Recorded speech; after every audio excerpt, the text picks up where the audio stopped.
and we don't have any apologies. Everybody is here, which is great.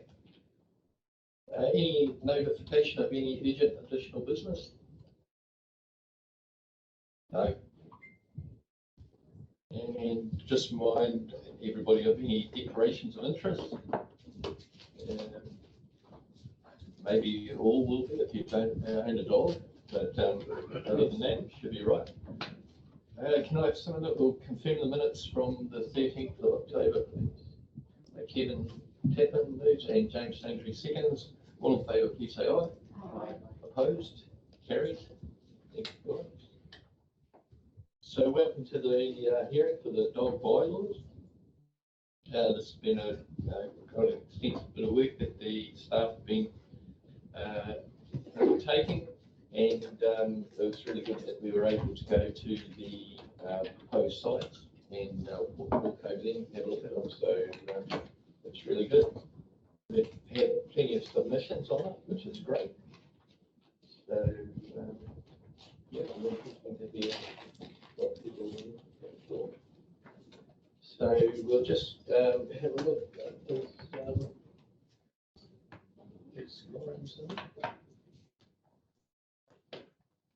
So Lawrence Molina is our first speaker.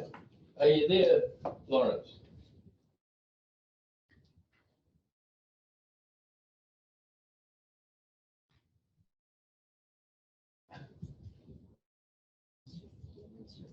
Andrew, when we go to, we've got any late submissions that we agree to consider. One in the spec copy of it, but it's not presenting, so we can still do the version afterwards if you like.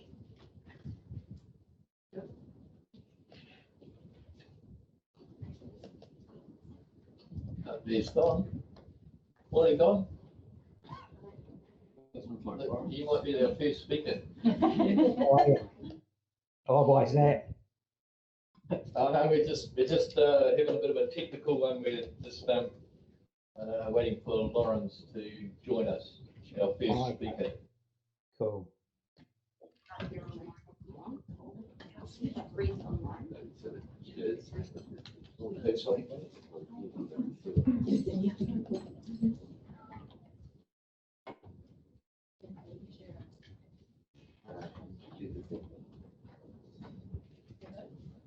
Is Lauren in there? On this one, but not this one.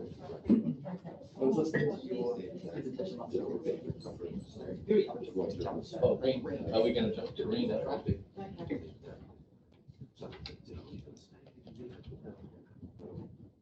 Okay, we might just jump to Reen. Reen, can you hear us? Oh, hold on. I'll put my mic on and my camera. Yep. Good morning, Reen. Good morning. Okay, we're all ears. Okay. Thanks, Reen. I haven't got a lot to tell other than listen to a few of your questions. You probably have read our submission with regard to, in particular, to the connection between the proposed off-leash area at the end of Spur Street, linking that one up with the River Reserve off-leash area. And in your proposal, the link is via the Skidmore Reserve. As you know, Keep the Yarra Beautiful has sort of got a project there to sort of restore the area into a Kaikatia forest. And there is we thought a temporary laneway there for the for Wayne Telford to take his cows to the area to be grazed behind Kenman Home and the like, where now the caravan park and another proposed off-leash area, dog off-leash area is. And it was always our understanding that that laneway was temporary and would be annexed to that forest restoration proposal. Having said that, the area there is also very wet and most of the year probably not that suitable for walking. You would have to do a major upgrade of the area and raise the level to make it sort of all weather proof.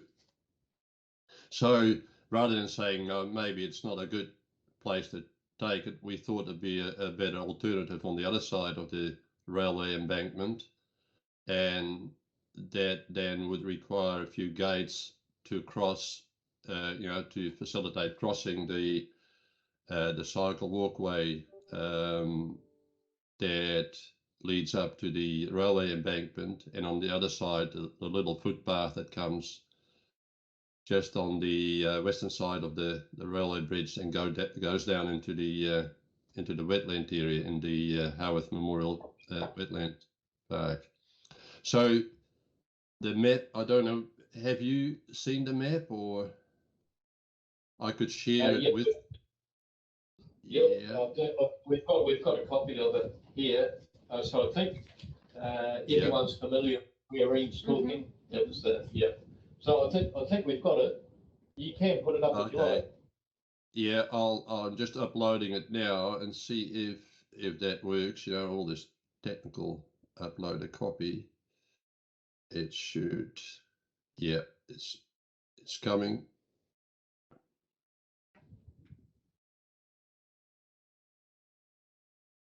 Preparing your slides, it says.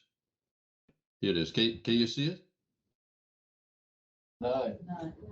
Oh, Yes. There we go. yeah, it's a bit of slow down. So your proposal was on this side of the embankment. There's a small laneway where Wayne takes his cows up to go to this area, and I don't think he will do it anymore now, because this is all now, well, caravan park and a few other bits and pieces. But if this becomes an off-leash area, then there's no grazing for him anymore, if I'm right, is it? Correct. There's no. Yeah, that's right. In that area. Yeah. So for you to take, or for dog owners to take their dogs from this area to that area, your proposal is to walk them up on leash on the embankment and go down here, and that will be an off-leash area as well, that laneway, and take it into there. It's very wet over there. And I thought, maybe this area here, which is sort of quite weedy and probably quite a different character than the open areas here and there, would be quite suitable to make that off-leash area as well, and connect that area up with that area. The only place where they have to cross is here across the walkway, and there's a walkway coming down here they have to cross. And of course you need to shape a track through it, but that's all. I think it'd be quite interesting for dogs to roam around a bit in between vegetation rather than grass area. Anyway, that was sort of the alternative proposal that we thought would be worth considering. Okay, yeah, thanks, Reen. And there is actually a track through there, isn't there? There is on that end. There is where it goes down onto the main track here. It goes like this, and then up to the railway bridge.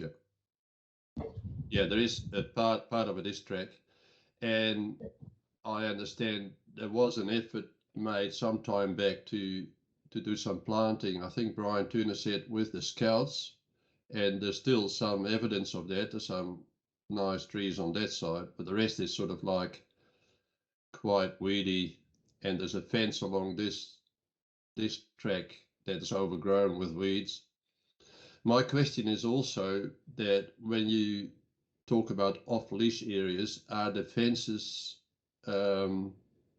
dog proof, or are they dog proof for only big dogs? No, I think that's the plan is to have them dog proof. Yeah, I think then that to make this all off leash area as well would be, I think, would be a good alternative. It would increase the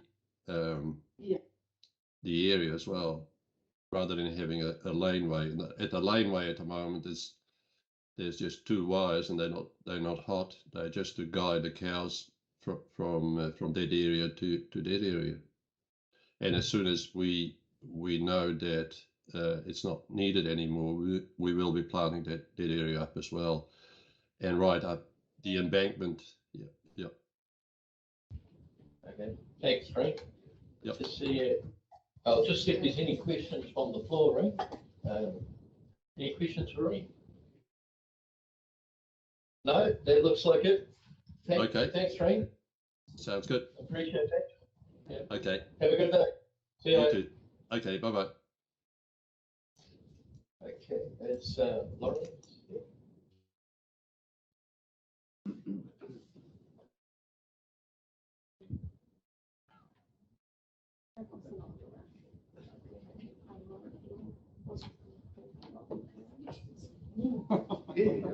People.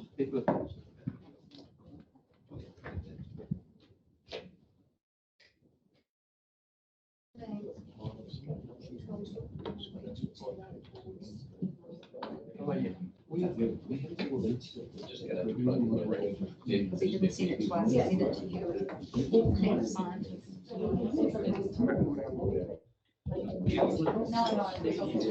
Hello. yeah. Hello.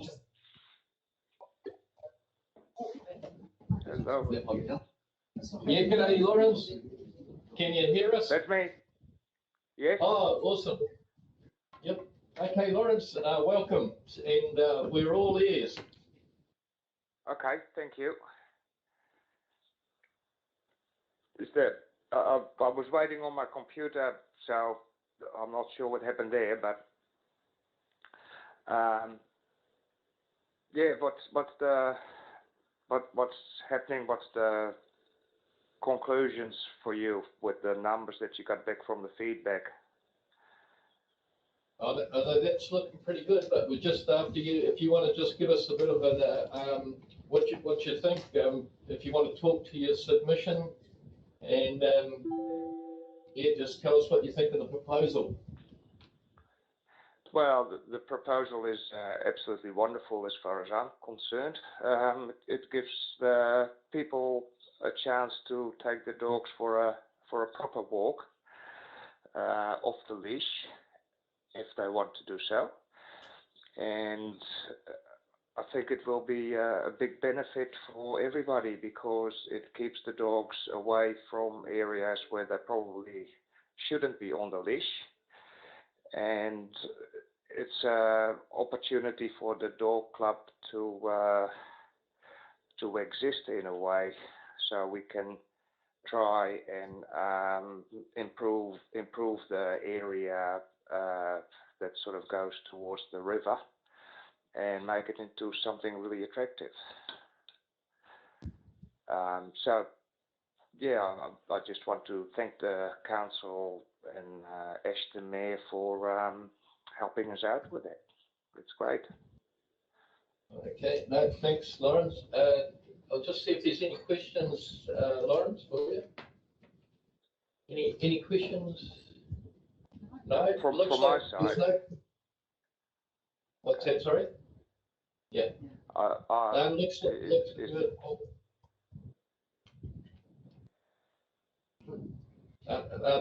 Thanks, Lawrence.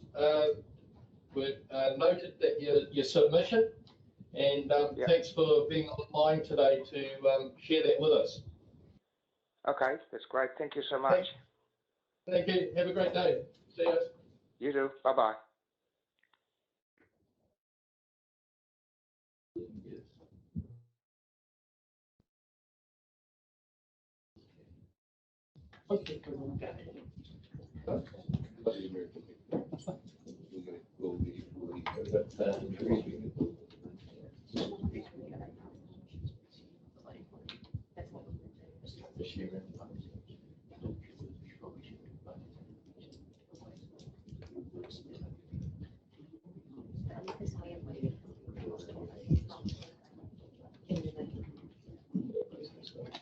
Hi, we're not here right now. Could you please send us a text? Thank you.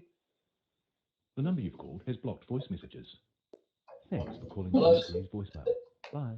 Is that you, Julie?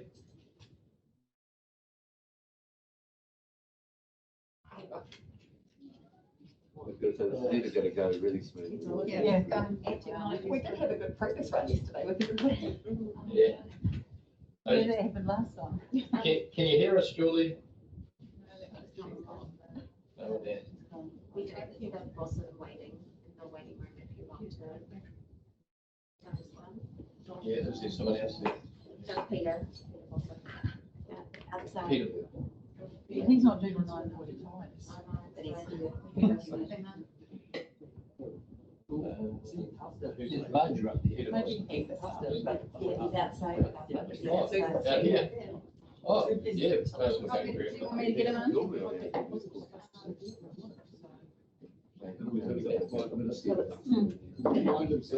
She knows it's not up. It's that.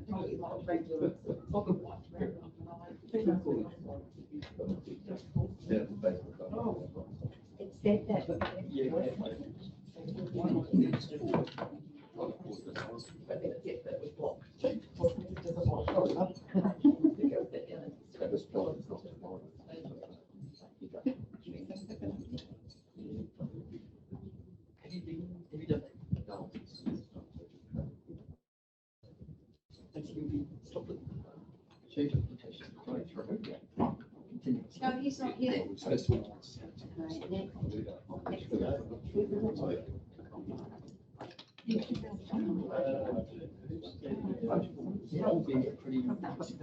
Oh. Okay. Doesn't seem like we've got anyone on, Right, morning to you.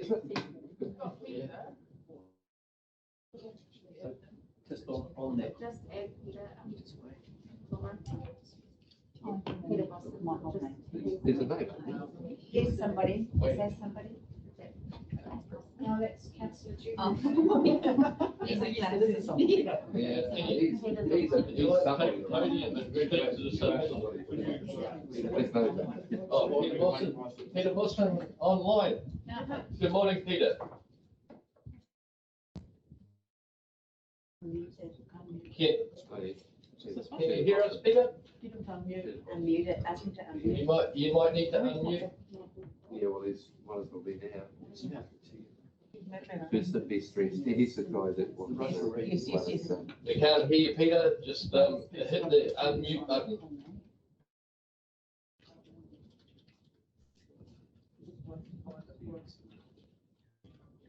He's. Maybe change him. Yeah, basically. Just take a video of it, actually on.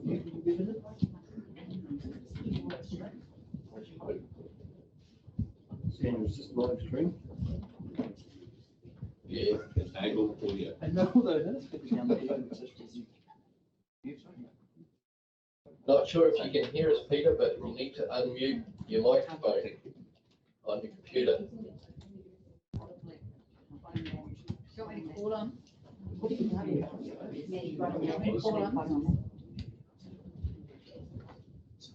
Yeah. He's probably just got himself loaded. I'm sure it's here. CACY.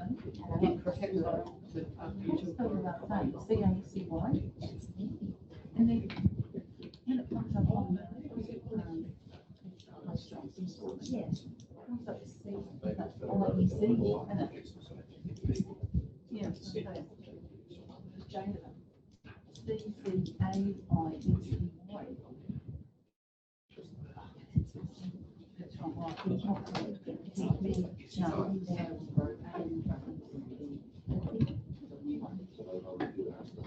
That'll be a long day, mate.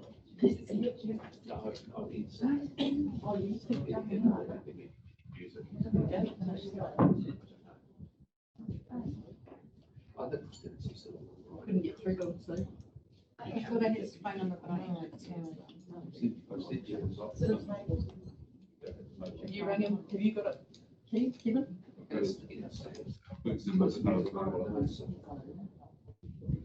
Oh, yeah. Who's speaking?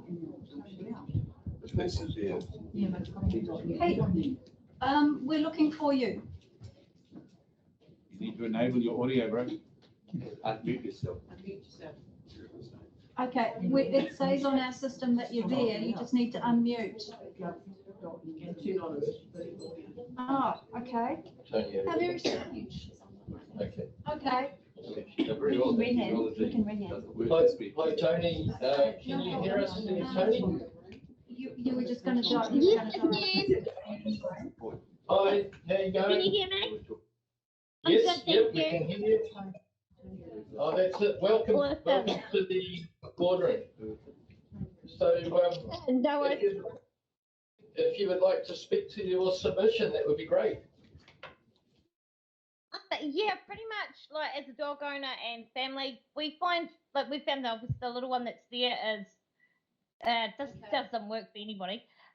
We've got quite a big dog, like a Doberman, so for us having somebody that he's not that good and socially with anybody else in it, so it's quite good for us to have more space for him. And I did take notice of people that were walking around and everybody else with their dogs, and it seemed to be the same consensus that everybody wants more space, and that the one that's there is obviously not suitable, and the options that you've given, like A is quite small, B is a really good option.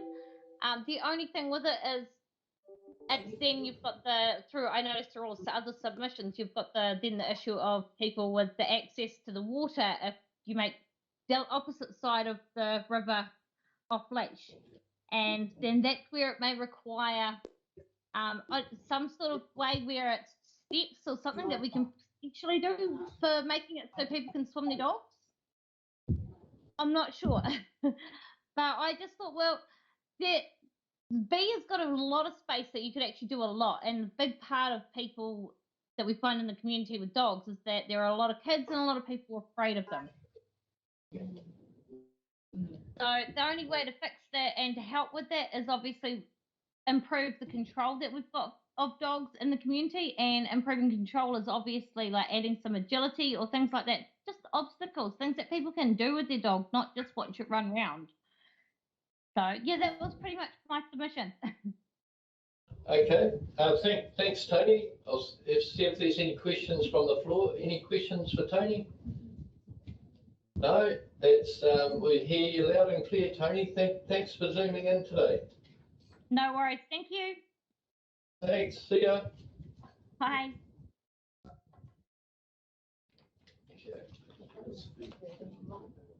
She's just trying to ring Ellen Bantio. I just spoke to her. So who's the mic? Okay. Well, shall I get Michael? Get Michael? Peter Wilson is in there, isn't he? He is, but he's can't manage to help. Hello. Yep. G'day, is that you, Alan? Yes, it is. Oh, welcome to the boardroom, Alan. Is this Ash, is it? Yes, it is. How are you, Mr. Mayor? Oh, pretty good, thanks, Alan. And yourself? Oh, that's good. That's good. Yeah, I'm very good, thank you. Very good. I haven't got I haven't got you on video, but I'll just talk, okay? Okay, no worries. You go for it, Alan. Okay. Through Fish and Game, we've had a look at those plans for the dog areas that you've allocated, and as a club, we think it's an excellent idea to have a roaming area for people to have their dogs off a leash somewhere, but contained. Basically, because we have a few issues down the wetlands with people that don't have their dogs on a lead, and it has caused a bit of consternation to a few people occasionally. So if those people that don't have their dogs on a lead have a set area to go to, they don't have an excuse not to have a lead on the wetlands. If that makes any sense to you guys. Yep, it does. It does, yeah. So Yep. Fenced off for those people. Yeah. Okay. All right. Sounds good, Alan. Yeah. Yep. Thank you. I'll just if there's any questions from the floor, Alan. Any questions for Alan? Yep. There's one from Councillor Adrian Wilcock. Yep. Thanks, Alan. Submission. I'm just interested to know with your position with Fish and Game, is there quite a bit of bird life down there where at the moment, dogs are probably roaming in an area where they shouldn't be, and this is an opportunity to sort of contain that a little bit, to protect the birds. Yes, because at the moment we've got the shags nesting at the far end of the lagoon, and also the spoonbills are coming back. So, which is quite an amazing thing, really, because they haven't been here for years and years. And if we can sort of keep the dogs out of the water and stuff like that, then that would go a long way to keeping the birds coming back. That's good to know. Thanks for that information. That just helps build a bit of context to that locality. Thanks, Alan. Yep, no worries. Okay, thanks, Alan, for that. There's no further questions, so we'll let you carry on with your day. Thank you very much. Okay, thank you, Ash. Cheers. Bye. Bye. Should we go to Michael?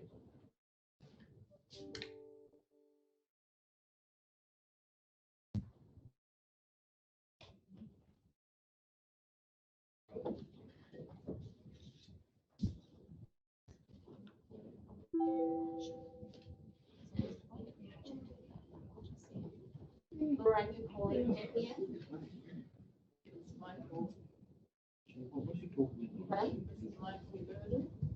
Yeah.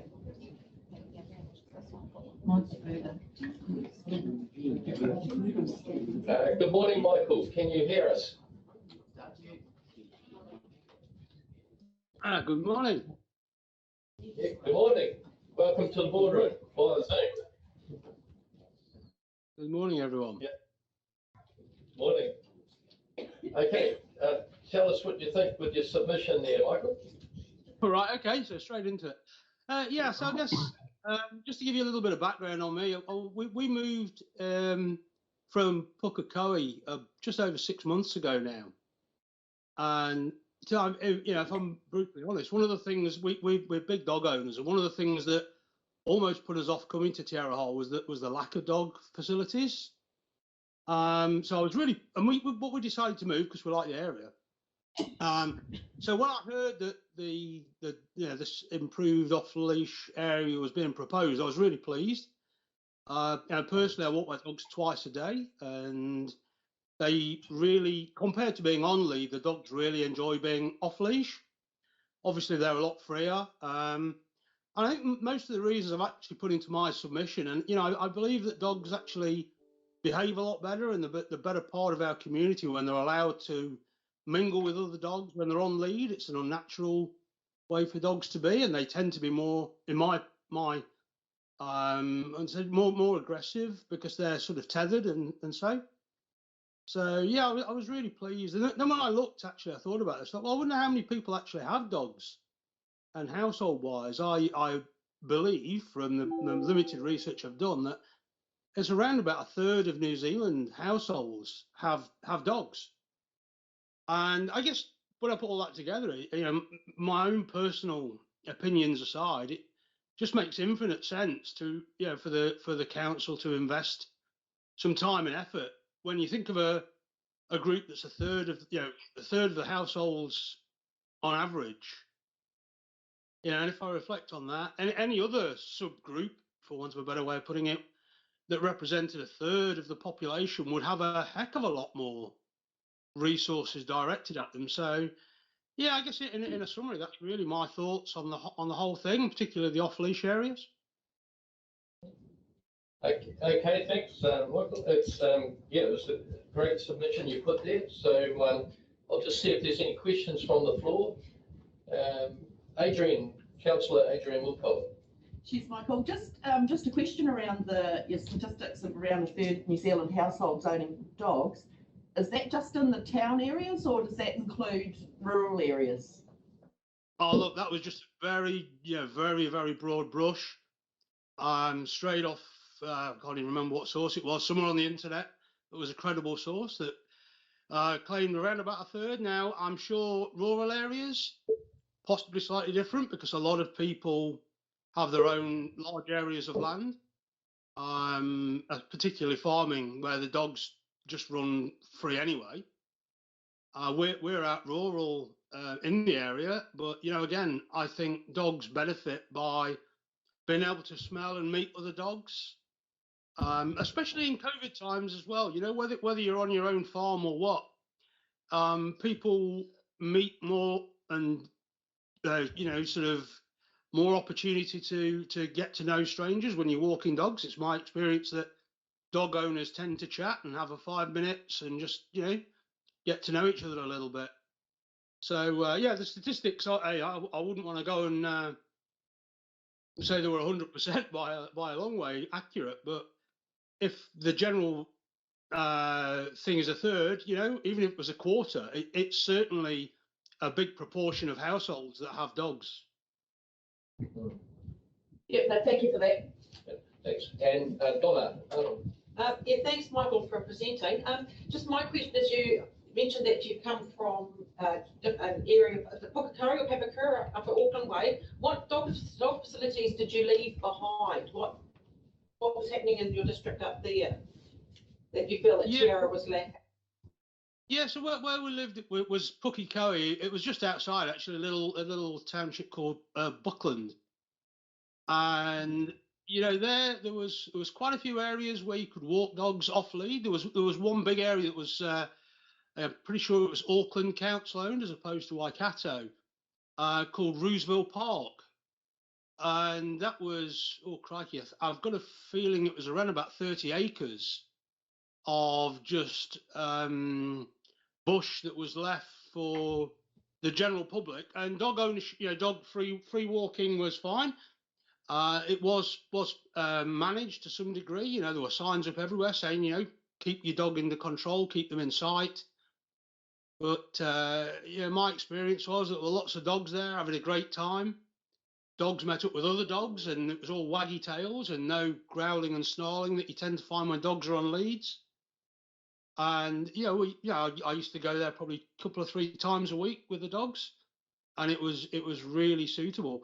And just as a reflection, when I say we pondered on Te Araha because of the lack of facilities, and I mean, I think each district's got its own agenda as far as dogs, own reasoning behind what they do. But we travel around quite a lot in a touring caravan, and you know, if I'm honest, one of the places where I've found really accommodates dog would be the Bay of Plenty. They tend to have lots of areas where you can take your dogs, lots of poo bags, because if I'm honest, you know, I always take poo bags to clean up after the dogs, but a lot of people don't. And I think that can be one of the problems. So, you know, it puts a lot of people off and gets a lot of bad feeling when there's dog litter left everywhere.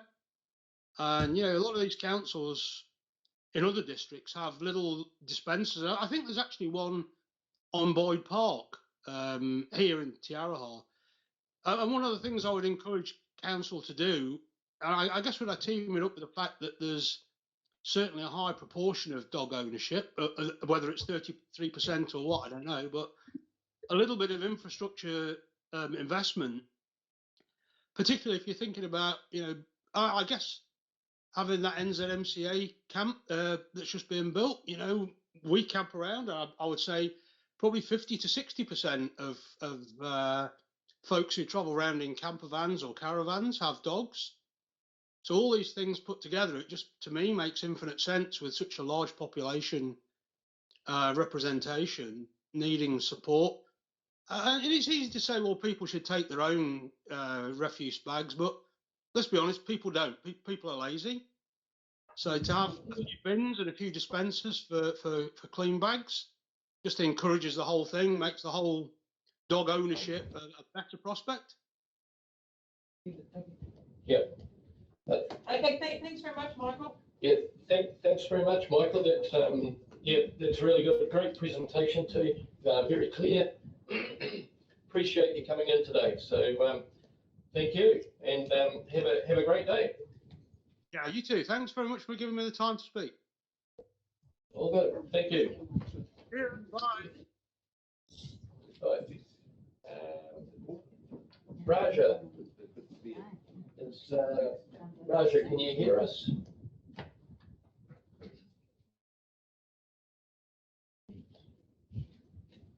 You're just on mute by the looks.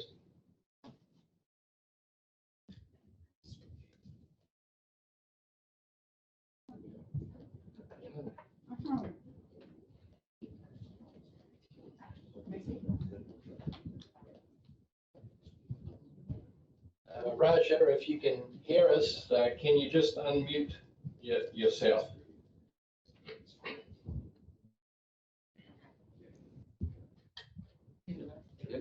Yeah. Excellent. Good morning. Welcome. Yes, good morning. Okay. Thanks, Raja. If you would like to proceed with your presentation on the your submission. Yeah, it's an excellent thing that you guys are doing. The council, I'm very proud to be a part of Matamata Piako district in Tierra since February. And my submission is when you are creating 2 parks, I would like it to be 1 park designated as a small dogs park and the bigger, larger area to be given to the bigger dogs. So that's my submission. Okay. Okay. Thanks, Raja. I'll just see if there's any questions from the floor. No, doesn't look like there's any questions. So thank you very much, and we'll take that into account. And thank you for presenting today. We appreciate it. No worries, sir. Thank you. You guys are doing a great job. I'm really proud of you. Okay. Thank you. Thanks, Roger. Thank you. Nice. See ya. Nice comment, yeah. Nice change. Okay, Wilma. Wilma. Good morning, Wilma. Good morning. How is everybody this morning? Yeah, we're great, thanks. And yourself? Yeah, very good. I'm actually only a couple of streets away from you, working from home. So, yeah. I don't need to wear the mask at home, thankfully. Look, I won't keep you so you can keep to time. Look, yeah, just really wanted to say that I reiterate what I put in my submission, fully in support of 2 separate dog areas, an off-leash and an on-leash area. I did read some of the other submissions and see some people are keen for there not to be any on-leash area. I've had Rottweilers for 35 years, and I can tell you there needs to be an on-lead area as well. You know, there are some people who have larger breeds like mine, but shouldn't have, and they don't really have good control of them. So, and there's also the small dog people too that, you know, think that their fluffy dogs are, you know, friends with everybody, and that isn't always the case. Yeah, so very, very supportive of an on-lead area. I think that's really important that we have that as well. I would like to suggest, though, that we do have not so much the park benches, but I do think if I could have 2 things that would be a must-have, I think water for dogs, in particular when people start taking them out in summertime. If there's any of those water fountains that can't be left turned on, so there's no water wastage, but you know, the ones where you flick with your thumb and it's like a water fountain, just so people can fill up a water bottle or an ice cream container or something similar, or one of those collapsible dog bowls, those flexible ones, just so that people aren't taking their dogs down to these areas in summertime, and dogs are walking pretty much, some of them unfortunately on the verge of heat exhaustion.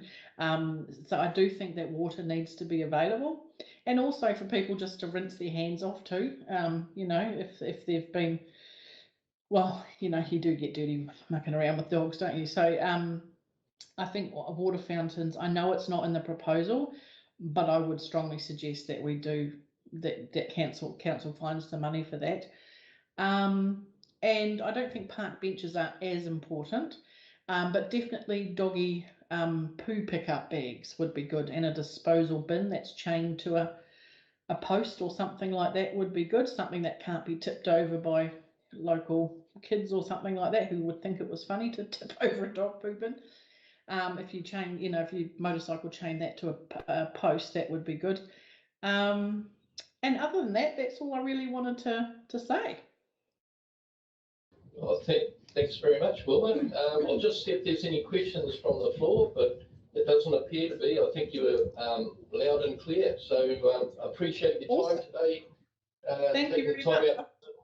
Yep, I've kept it tight, so I'll log off. Thank you very much and good luck for the rest of the day. Thanks, Wilma. Thank you. Bye-bye. Good luck. See ya. Hello, Julie speaking.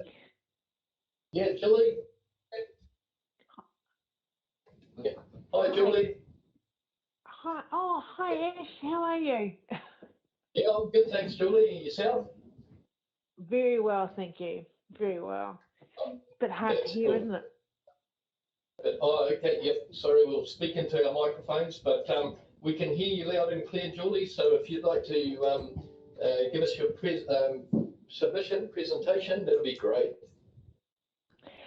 My submission into the day was just to talk about availability or access to certain areas that I do find limiting. I have multiple sclerosis, and I see there's more and more people with some sort of disability in Te Araha, and sometimes getting to places can be quite difficult to exercise the pooch. I don't think I would have actually got the pooch if I'd known pre-diagnosed, because it's just too hard sometimes. But well, here we are, and he still needs exercise, and the good dog is an exercise dog. So my only thing was I was just a bit concerned about the proposal for the change of locations and taking away the boat ramp, and putting down the other side, the boat ramp for still getting the sort of river access, I guess, for the dogs, because having that sort of bath is a good option for the dogs. And I can understand why having the dogs away from the skateboard park, I can see where it could possibly be an issue. So I'm not sure if there are any statistics that actually been around it being an issue, or you don't want to wait for that. I just don't know if there is anything there saying there have been problems or there have been, and I don't know whether issues have been caused by stray dogs or people not looking after their dogs or anything like that.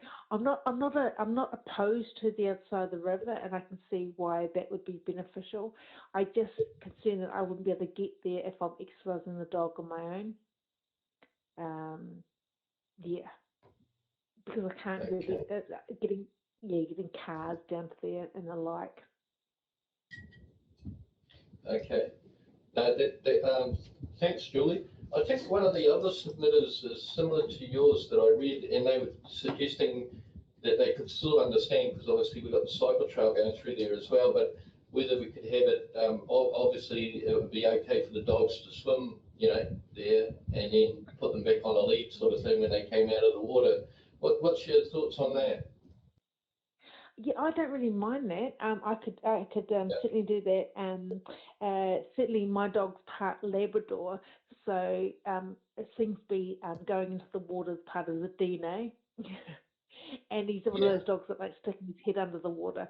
And I can understand a certain sort of need for working together in an environment that has everyone in the same environment. So I understand that, and so I wouldn't be averse to that at all. But I do get concerned.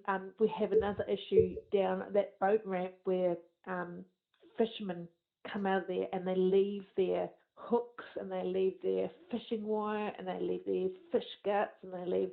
Oh my goodness! So it can be quite sort of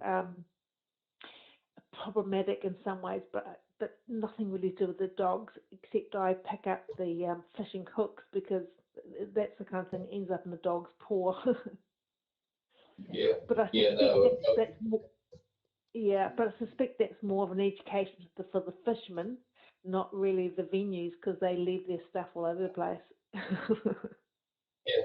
No, thanks, Julie. I'll just see if there's any questions from the floor, but it doesn't appear to be. I think we hear you loud and clear. So thank you for taking the time out of your day to present to us today, Julie. Thank you very much, and I look forward to the results. Okay, thanks, Julie. Cheers. Bye. Bye. Bye. Okay. So Diana. Good morning, Diana. Can you hear us? Good morning, Tim. I can, and I'm just about to turn my camera on. Good morning. Is my camera on? It is. Hi there. G'day. How are you? I'm good, thank you. I'll be short and sweet because I can see you're already running over time, and hopefully you've already got my PowerPoint.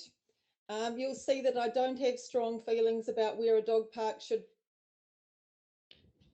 be, but suggestions for planning any dog park, particularly a small one, and this would be quite a small one. So in my PowerPoint, hopefully you will have seen, that's it. Beautiful, thank you very much. So those are my suggestions.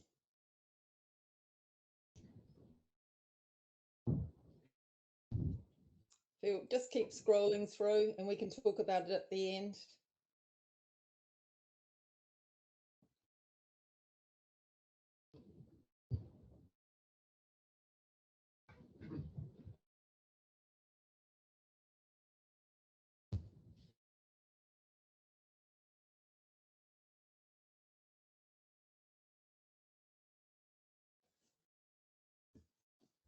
They're good pictures, eh? Yeah.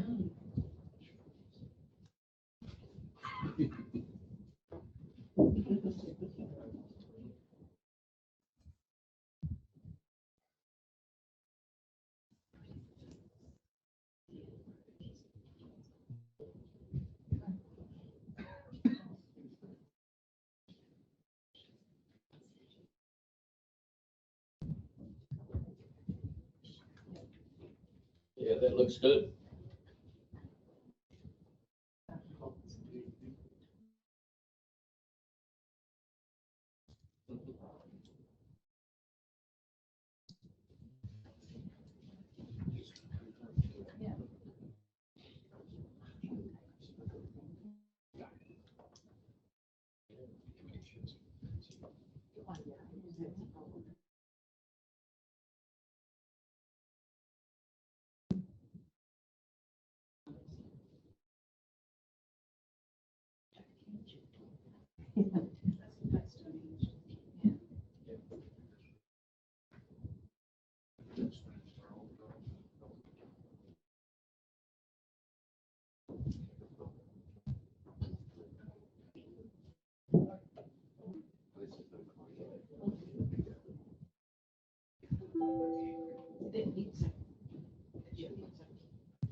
Yeah, exactly right.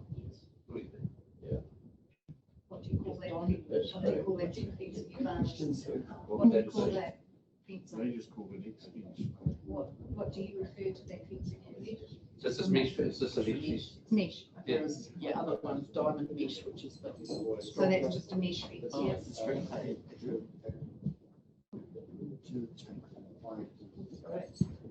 Yeah, that would be fine for dogs. Oh, okay. Wow. This is really good. Diana. Yeah, Diana. That's awesome, Diana. That's, excellent. That's really great.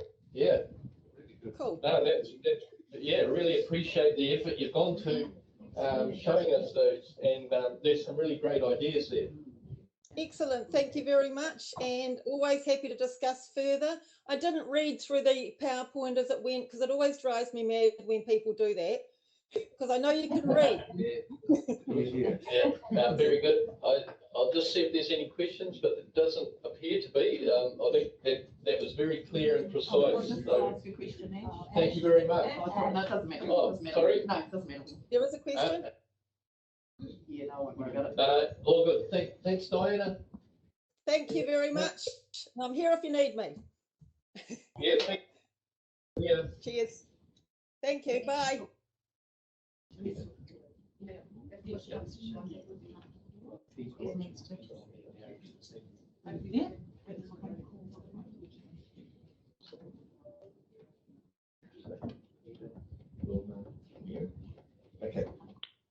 Hello, Chris speaking. Hi. Peter. Oh, we're all go. Oh, good one, Peter. We can hear you. Yeah, sorry. Well, you can't. It's echoing and repeating on me a bit here, but you can hear me all right? Yes. Sort of. I'll just turn my computer off, I think. Would that be all right? You're all right now, mate? That's all good. Okay, all good.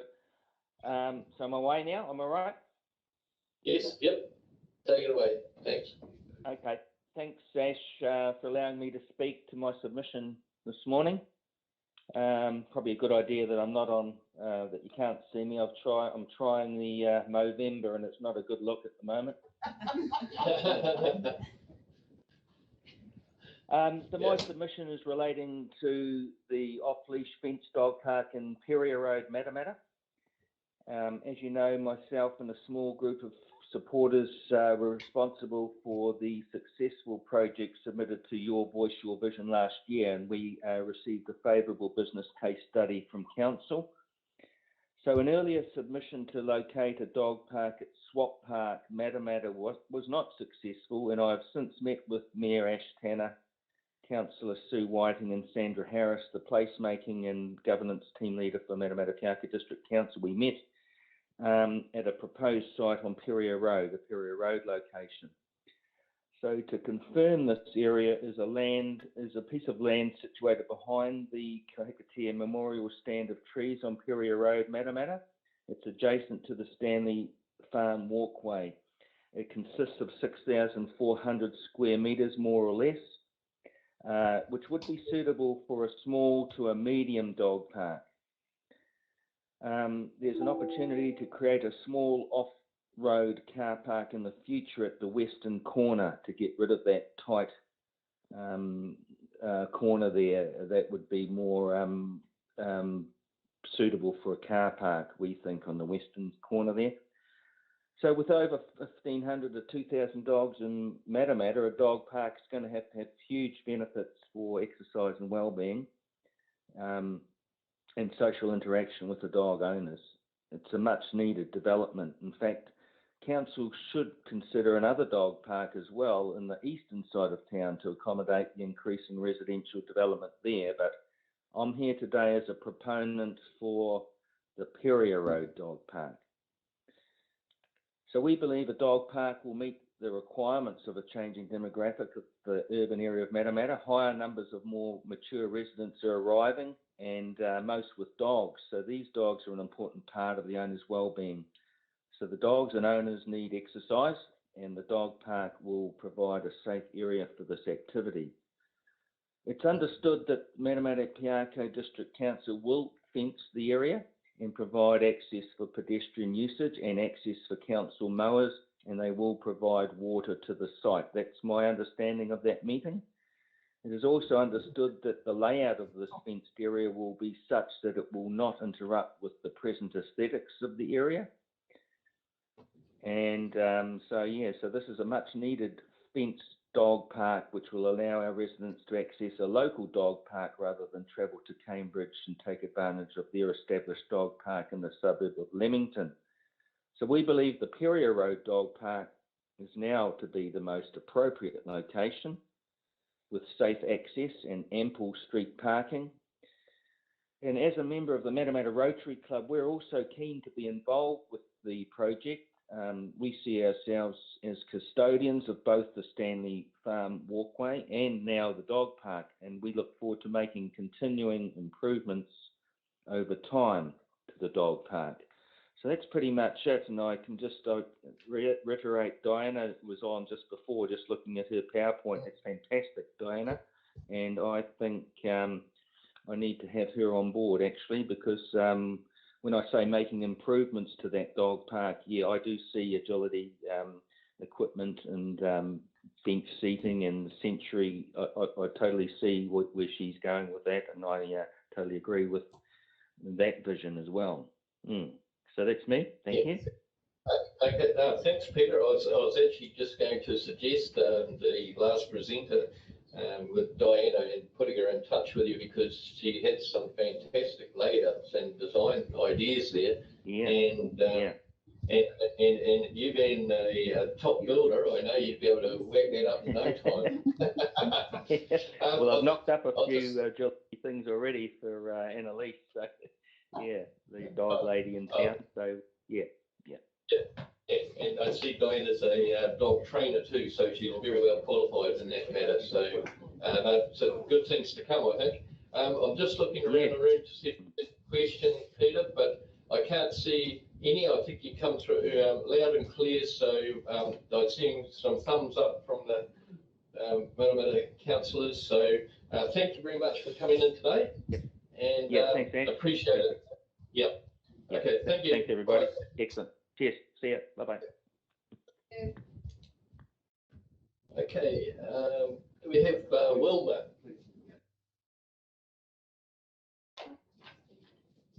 Coming in. Hi, Wilma speaking. Yeah, g'day. Hello, Good how are morning, you? Wilma. Great, thanks. Welcome to the boardroom via Zoom. Oh, yeah, So, cool. on just before. Yeah. Just cool. Okay, thanks, Wilma. We can hear you loud and clear. So if you'd like to. Yeah, is that all right? Yes. Yep. Okay, that's cool. I'll just. Thank you. Right. Yeah. So what's? I'm actually not sure what this. Is it just basically what you want to hear from me? How I would like, and what my views on it is. Yes. Yeah, that'd be great. Thank you. Well, basically, it needs to be very, very well fenced, and an entrance and an exit would be good, so you can actually go through the park.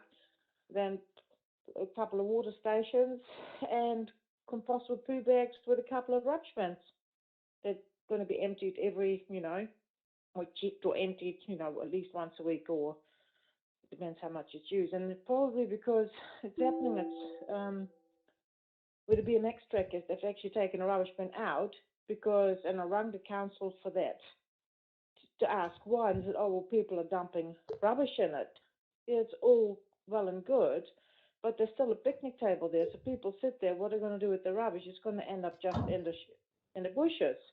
So I think the rubbish bins are quite important, and maybe have the ones that they have in Cambridge. It's like a big green dog with a smaller lid on the top, so you actually can't put big rubbish in. And so people are more inclined to use it then. And if they're supply, I know from Holland, they're all dog poopy bags. I just give them free in the supermarket. You can just grab whatever you want. They're free everywhere, and it's not an issue. And then people are more inclined to pick the dog shit up, because that's the worst part, is that if they don't pick it up, but then they think, oh, well, I don't want to pay 20 cents a bag or something if, get the compostable ones or whatever. So that's basically my views on it. Okay. Thanks, Wilma. And I'm just looking around to see if there's any questions, but there doesn't seem to be. So we've heard you loud and clear, and we'll take that into account. So thank you for spending part of your day briefing us on that. So appreciate it. Thank you. Yeah, but I think if the bags are supplied, more people are inclined to use it. Then they think, oh, yeah, no, it doesn't go. And because there's really so much plastic in the world, then the compostable ones are not that much dearer. And just to have it with your dog registration, all the rates and stuff, it should not be an issue to actually supply the proper ones. So, but yeah. So yeah, it's good to have something safe for dogs, so they can't run onto people's sections or can't run under trains or under cars, or that would be really good. And yeah, that'd be cool. Thanks. Oh, we've got a question from Councillor Adrian Wilcock. Hi, Wilma. Thanks for taking the time to make a submission. Just my question is, you haven't actually mentioned whether you prefer you're happy with the Peria Road proposal? Sorry, I couldn't quite understand the question. It's a bit echoey. So sorry. Oh, you like it? Yes. So you do like the Peria Road proposal. You're quite comfortable with that. No, I It's really echoing the room where you're in. I'm guessing because it's all on speaker or whatever. So That's all right. I don't know. Okay. So, what was your question again? Sorry. Yeah, that's okay, Wilma. No, thank you very much for Okay. presenting today. Okay. No worries. Thanks. Bye. All right. Bye-bye. Mary. Good morning, Mary. Can you hear us? I can. I'll just get myself up. There we go. Oh, good morning, everybody. I'd just like to say thank you so much for including all of us dog owners, or some of us dog owners, to speak to you today. I feel really privileged about a subject that's close to my heart, namely dogs and the proposed siting of dog parks in Matamata. I hate reading scripts. When I first moved to Matamata 13 years ago, I was pleasantly surprised that there were so many options to exercise my dog without the necessity of a lead, including Furnace Estate, Centennial Drive, Tom Grant Drive, and Founders Park. We also have many walkways where we can walk our dogs on leads, namely Neil Elgar, Poland Park, and more recently, the newly established Peria Road walkway. As I ventured down many of these on-lead walkways, I encountered many dogs off-lead, and I still get that today, and not under control. Disturbingly, the large amount of dog droppings being left by other dog owners who just don't pick them up. I especially get that in Everard Park Street there. A lot of dog droppings where you have to sort of get your dog so they don't eat it. I therefore often chose Furnace Park, as that was close to my home in Parkside Villas. This proved to be a good option for my dog, but as it was not a gated dog run, I still had to use my lead as my dog is deaf. So this is why I'm really interested in having an enclosed dog run that I can let my dog run and not have to worry about her getting on the road and getting run over. I therefore watched with great interest the submissions regarding Swap Park and Poland Park, but I could foresee issues with both residents living close by and the ingress and outgress of dogs coming into those parks, especially Poland Park, which is very close to us. I could just see that there'd be children playing in the playground there, and the dogs might get out of the way, and just all that sort of thing. Therefore, I was just so pleased when a proposed dog run was put forward in the Peria Road Park area. This would be a designated dog area, not a park where there's going to be other people wandering through. And I believe it's just a perfect location for an enclosed off-lead park. Just as we've enjoyed the new walkway, I am confident in this area of Peria Road. If it does proceed, it will be an ideal location with wide open spaces, creating a stress-free environment for both small and large dogs, which will be safe for the dogs, their handlers, and the residents taking their daily walks. They can still walk down the alleyway, which is lovely. Importantly, there is ample parking along Peria Road in the vicinity of this proposed run, and I cannot foresee any issues with nearby residents or the dog owners who are arriving with their vehicles. I think it's just perfect. I strongly recommend that the people who are looking at doing this dog park, and I know Peter Bossum is well involved in this, my son used to go to a dog agility park located in Horatu. Our son lived nearby and travelled regularly to this park with his dog. Most of the agility park facilities were built with recycled materials, so the council saved costs in that respect. A lot of the dog owners travel from both Narrawahia and the northern suburbs of Hamilton. A lot of these people participated in doggy fun days. They made friends there, both with the dogs and with the people. And I know our son, who was a young guy, some of his friends that he'd made at the dog park had a few drinks while their dogs were playing together. They had a Sunday afternoon meeting there. A huge benefit was the fellowship created amongst the owners, the handlers, as their dogs played together in a safe environment. And these were big dogs that were playing. In conclusion, I firmly believe that enclosed dog run area has been long overdue in Matamata. and that the proposed designated area off Peria Road was just perfect spot for both the dogs and their owners to relax, meet new people, and just enjoy a safe and pleasant environment.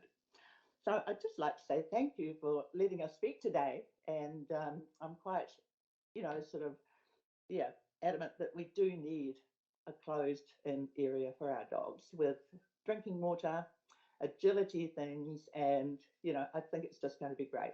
So thank you very much. Awesome. Thanks, Mary. Just looking around to see if there's any questions. Doesn't appear to be. So we've heard you loud and clear, Mary, and thank you for taking the time out of your day to present to us. Thank you very much. Thank you very much. And I hope to see that in Peria Road soon. Okay. Thank you.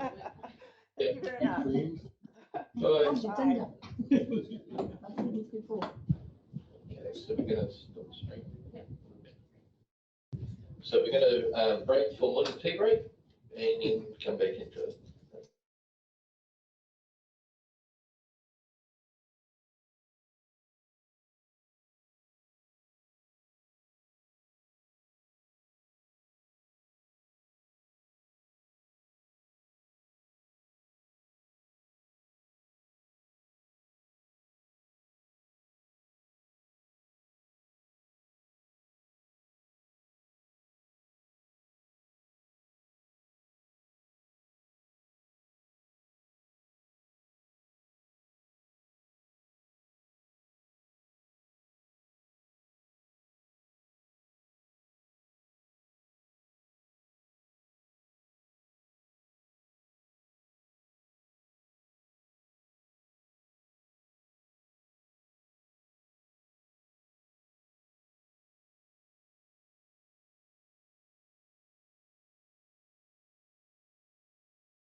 No, he's not there. No, it's not there. Stand by. G'day, Stuart. Good morning. G'day. Good morning, councillors. Good morning, Your Worship. Good morning. I've got about 4 pictures on my screen. Which one? Okay, fair enough. So, okay, my name's Stu Wadey. I'm just speaking to my submission on the off-leash land in Perrier Road, which I support. But I do wish to present evidence to suggest that you need to have an off-leash area in the eastern parts of Matamata. And I asked the girls if they could present the your Matamata on-leash areas dated November 2016, which is the area of Matamata that is includes the main CBD that is got a restricted area for dogs, and also the dog off-leash, on-leash areas, because that 2016 map is way out of date, and I wish to support my evidence. And if you go back 5 years from 2016 and go forward to 2021, where we are now, you will have an exponential curve of developments for residents in the eastern Matamata. Alone, I would say there'd be 90 plus dogs on the Longlands development already. And so with the Perrier Road one, the preferred one by council, I do think it's unreasonable to ask people to go from East Waikato and actually go round the designated bylawed area of central business to get to Perrier Road. So I do wish that you do consider an off-leash canine area in eastern Matamata sometime soon. And otherwise, I support any initiative to make a good public amenity for our people of Matamata. Okay, thanks, Stuart. Stuart, so from what I'm hearing, you support the one on Perrier Road, but would also like council to consider another one at some stage on the eastern side. Is that correct? That's correct, because the evidence I just demonstrated to you that your map is way out of date, and if you look at your map dated 2016, you've got no evergreen estate like Richardson's Road, Silverland Road, the Ancroft development, and then there's going to be Ancroft development 2 shortly, and then you've got the Ball Brothers down the end of Banks Road. There's going to be even more canines in the eastern Matamata, so you do, in my opinion, need to consider a off-leash park in the eastern Matamata. Okay, thanks, Stuart. I'll just see if there's any question, but it doesn't appear to be. So thank you very much for presenting today. Always good to see you. Okay, thank you very much indeed. Have a good day, guys. Bye-bye. Okay, thank you. Bye. Okay, we haven't been able to get hold of Sophie Closer yet. We've tried several times. So good morning. Hilton, isn't it? Good morning, Hilton. Good morning. Sorry, I can't get the technology to work here. Oh no, that's okay. We can hear you, so that's great. And I can hear you, so that's good. So we can just prompt along. Okay, thanks. Yes. So what's the? Just if you just tell us what you think about the proposal, and I see that you like it. So if you just want to expand on that, if you like. Thanks, Hilton. Yep, certainly. Thank you. Right. The first thing I did was open up the map of the areas and the proposed new one, and of course I see it's the new yellow area is handier to that side of town, which suits me. It is a larger play area, a park rather than a walkway like let's see, what would I call it, the other side of town has. because they've got the Centennial Drive, but that's more of a walk, and it's great for the dogs to have an area of open space where they can be let off and interact, play. From experience of the gardens at Manukau City in Auckland, they have a large area where the garden show used to be, and that's got a lake and a creek, and the dogs either join each other in a pack or else interact individually, but there's never an issue when there's an open area that they can retreat to. So it's a good thing having a slightly larger area rather than a walkway only. And so, yeah, and the other thing, of course, is it's readily accessible from the main road, whereas I didn't realise that the little park, the other park, quite a reasonable area, I didn't realise that was off-leash area. But it is only accessible either through the Neil Elgar walkway or else off the subdivision in there. But yeah, that's now that I realise it's a large area. But the big thing that I would like to see is people using it so that the dogs can interact, socialise.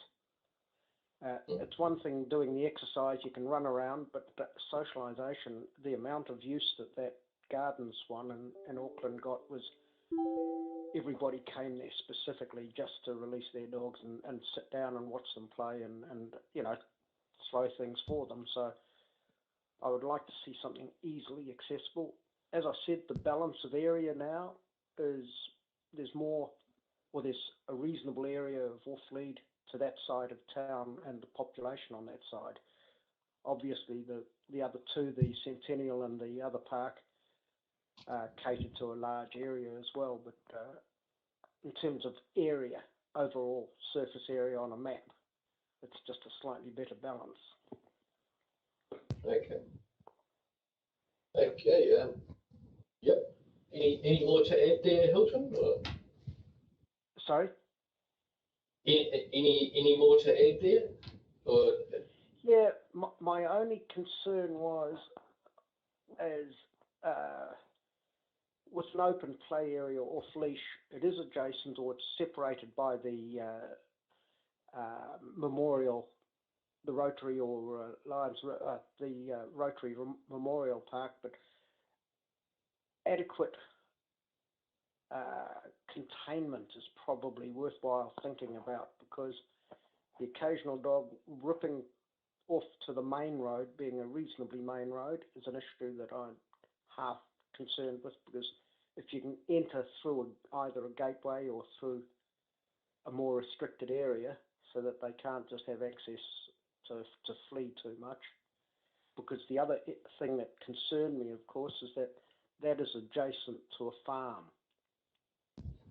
And of course there's animals in there, and an untoward dog ripping up to the fence and barking or being, you know, menacing to animals is not good either.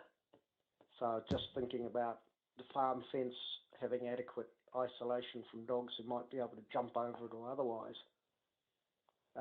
Whereas you don't get that animal interaction on the other areas surrounded by houses.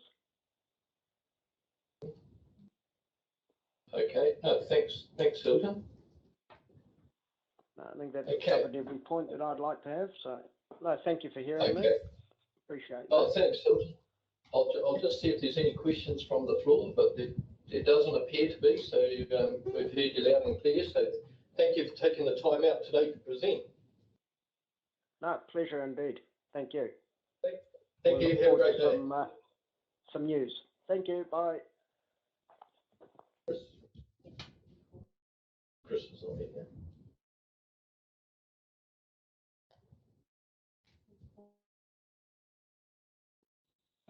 Hello, Chris speaking.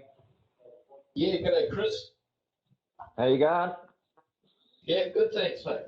Hey, welcome to the zooming in or phoning into the boardroom. Yep. We're all ears, and okay. Looking forward to your presentation. Thanks. Okay. Well, I won't keep you long. I'm opposing having an off-the-leash dog area in Matamata for reasons that I think there's other dog issues that need to be dealt with really before people start getting luxury type facility. As I've said in my email, I have been attacked by a dog in Wataroa a year or so ago and had my hand ripped open. And, you know, I think personally as a ratepayer, we need to address the things that are going on with roaming dogs. And I would rather you see the money put towards another dog ranger. So that's basically just how I am, my side of it. And that's pretty much all I've really got to say about it, to be totally honest. Yep. Okay, Chris, thanks for that, and made notes about that, and addressing the roaming dogs in Wataroa. And yep. Yeah, so no, that's something that's good. We can obviously hand that back to staff too to look into, you know, and see if we can address that problem. Yeah. Yeah, because I'd be quite curious to see how many dogs are in Wataroa and how many are actually registered. Okay, that's another question that we can ask too. Yeah, because I know mine is. Yeah. So, yeah. Yeah. Okay. No, well, look, I appreciate you giving me the time to have my say, and you know, I respect that, and look forward to moving forward. Yeah, no, and we appreciate you coming forward and letting us know too. It's great to hear this. You know? So no, we've taken it on board for sure. No, I appreciate it. Thanks for your time, everyone. Yep. Thank you, Chris, and you have a great day. You too, guys. Thank you. Bye. See you. Bye. Yeah. Karen speaking. Are you there? Good morning. Good morning, Karen. I'm here. Good morning. Good morning. Welcome to the boardroom. We can hear you loud and clear. Right. So, yeah, if you want to just run through your submission, that would be great. Right. Okay. I've talked to a lot of people walking around with their dogs where they want it. And I'm all for Swap Park, but a lot of people think, no, it's too big. And I'm just wondering, you've got the Cowrie Grove at the end that never ever gets used. It's small enough because we're not going to like Cambridge and have a lot of people. That to me would be ideal. But there's so many little puppies. I've seen about 6 or 8 little puppies up to 12 weeks old who are going to want somewhere to go where they caged and where they can run around and play. Okay. So what do you think? Okay, so can I just get clarity? Where's that part? Is that up the end of Swap Park, is it? Yeah, up here at the top. It's right at the corner. Swap Park? Right up the top. Yeah, yeah. And it's literally unused. And it'd be wonderful because people could park just along there and the kids could be on the BMX track, people playing golf in Swap Park, and the little puppies, the little dogs on the other end. I mean, Founders Park, people seem to like that. And I've been there for a look, and it is lovely, very serene. But a lot of people walk through there going to town. So you'd have to subdivide it, you divide it up, wouldn't you? Yeah, yeah. Okay. Okay, thanks for the suggestion there, Karen. That's really good. I'll just see if there's any questions from the floor. And Adrian Wilcott, Councillor Adrian. Hi, Karen. Thanks for your submission. I'm just interested to know, you talk about there being no parking for the Peria Road proposal. There isn't really specific parking at Swap Park either, but there is some conversation around creating a small amount of parking at the western end of the trees. Would that appease, you know, for those that do need to get in their car and go to a designated dog exercise area? See, a lot of people come from Longland, you see, and it's convenient for them just to go across the road and walk up. And there is parking outside Swap Park. I've seen 3 or 4 cars parked there. And people actually park where the Cowrie Grove is. I've seen cars parked there because they stop there and take the bikes out for the kids to go to the BMX track. But they're just parked A lot on of the people side of do the road, research. not actually off the road? No, off the road. Well, on the road, you can still park down Burwood Road. Yeah, but you a lot can of park people- right along the road, but there is no off-road parking as such. Well, yes. Outside the swap park, you can park there. People go on the grass and Yeah, just it's walk not a along. designated car park though, parking on the grass. I'm just trying to understand what you're describing as a car park and what's actually a grass area. Yeah, that's okay. No, that's all good. No, appreciate your feedback. It's good to get. Thank you. Thank you. Bye. Okay, I'm just looking to see if there's any further questions. That doesn't appear to be. So thanks, Karen, for taking the time to present to us today. And thank you very much. I hope something comes through all this, okay? Thank you. Yeah, thanks. See you. Bye. Okay, that concludes the presenters for the day. So we got through them. Well, the old Zoom was a little bit challenging, especially at the start, but hey, we got there, so appreciate that. 3 minutes early, but we're on time. So, right, so what we're going to do is we're going to now go through the submitters. Now, I thought what we would do, put my glasses, throw up on my head, is we'd probably just go by the page, the page of submitters, and then we can, if there's any questions or anything that you want to raise on them, and I'll just highlight some of the key things that have come out of those pages. We go through and just do page by page. I think would be a better way than just going reading every single one, because a lot of them are actually pretty much in support of it as if you go to have a look at the submission stats and things like that. So if everyone's comfortable with that, we'll go through starting on, do we need to go through the ones that are presented? No, but what I'll just need you to do is pass those first two resolutions for me, that we can do information be received and that we receive any late submissions. So there was a number of late submissions included within this document, but there's also one that got circulated to councillors just yesterday morning that we received. So if we can accept those, and then we can start on page 20 of your agenda after that. So do we need someone to? Yeah, I'm happy to move. Donna and Adrian seconds, all in favour, please say aye. And that's for 1 and 2, is it? Yeah, and you can do 3 as well. Yeah, 3. Yeah. Okay, happy with that? Yep. Donna and Adrian, second. Okay, so on page 8, the submissions from the Tiara Award. Some of the things that came up was page 20 of your agenda. Sorry, there's 3 page numbers. Oh, sorry. Page 20 of your agenda. Yeah. Some of the things that came out about that were that they recommended the poop bag dispensers. So there's a Sarah Turner that liked an idea of a dog park in the domain, and Gary Jacobs with the boat ramp would like that as an off-leash area, but I'm thinking that's pretty much more around the idea for the dog swimming, which we touched on in one of those presentations. So Diane Cooper, and also with the boat ramp being off-leash because again, the dog's swimming.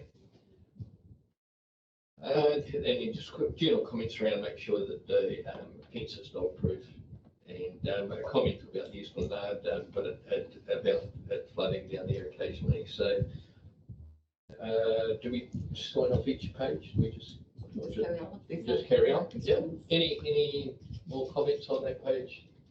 Everyone's pretty happy with it. From Tiara's perspective, is that boat ramp used quite a bit? Yeah, it is. Yeah. Page 9. Again, it's about the boat ramp. Also about these bins for the dog owners. I think that's a good idea for what we're hearing. So, and I like the idea of fastening the bins to a post too, so someone can't kick them over. Bins and bags. Bins and bags. Yeah. Compostable bags. Yeah. And again, about fencing has to be safe and things So that and yes, we're straight out. But again, general supporting pretty much in there.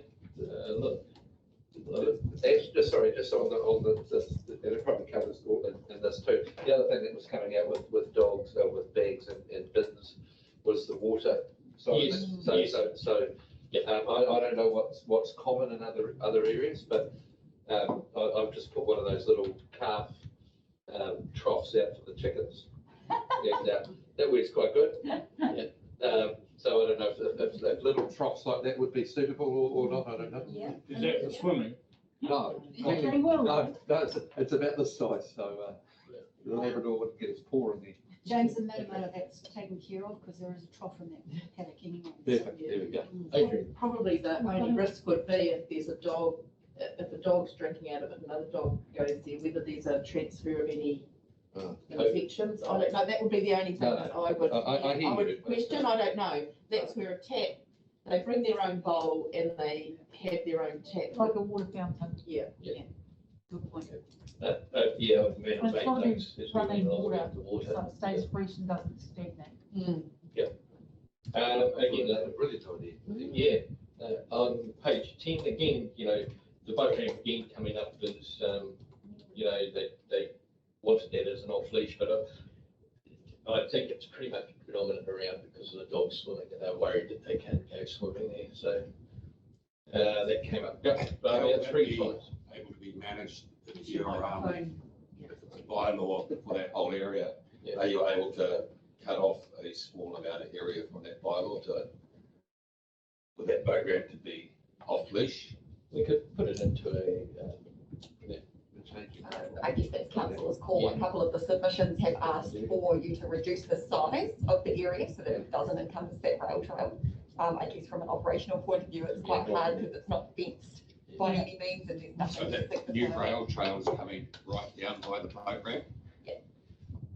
Not where it's coming through at the moment, sort of, it's unmarked. It comes basically right down. Yeah.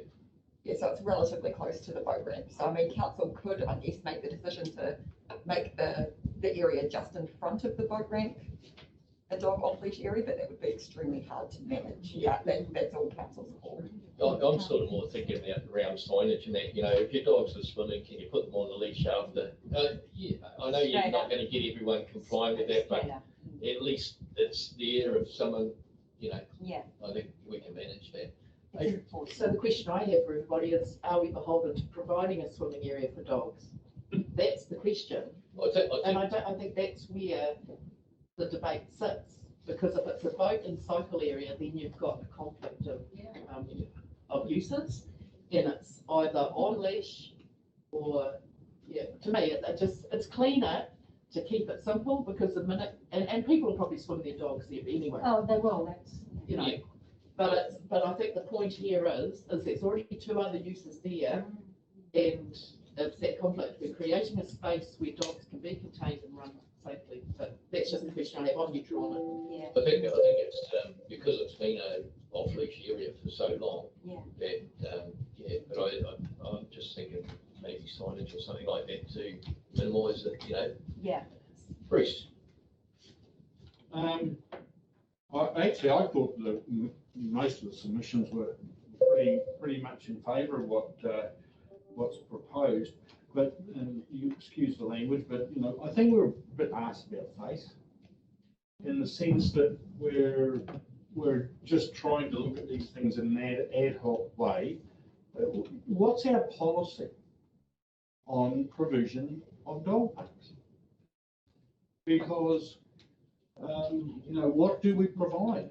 Where do we provide? Is there, you're looking at Matamata, and you've got them saying, we like the one at Peria, but we want one on the eastern side, right? So, we have a policy for playgrounds where, it's within is it 800 metres or whatever, all right? So we're being very ad hoc at looking at what is provided. Should we have a policy that says we're going to provide parks? They'll have a watering station.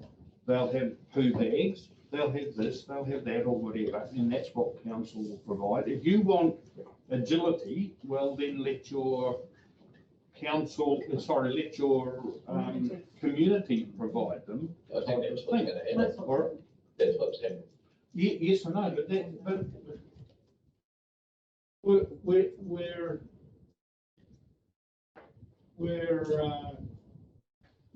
we're jumping at something here because we've got this ability to do something here. And I don't disagree with it, right?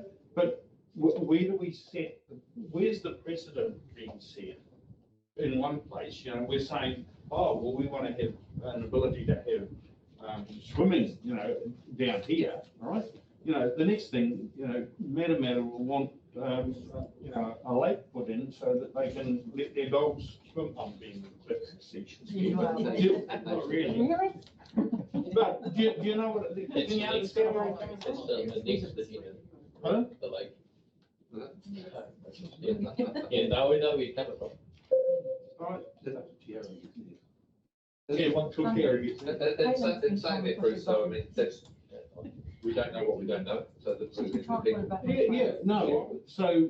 Oh, it's not plugged in? Oh, right. It would be good to think that out of this, we should get some criteria that what a dog park actually is for our future planning. Yeah, no, I hear you, but I guess that's why we're here, I suppose.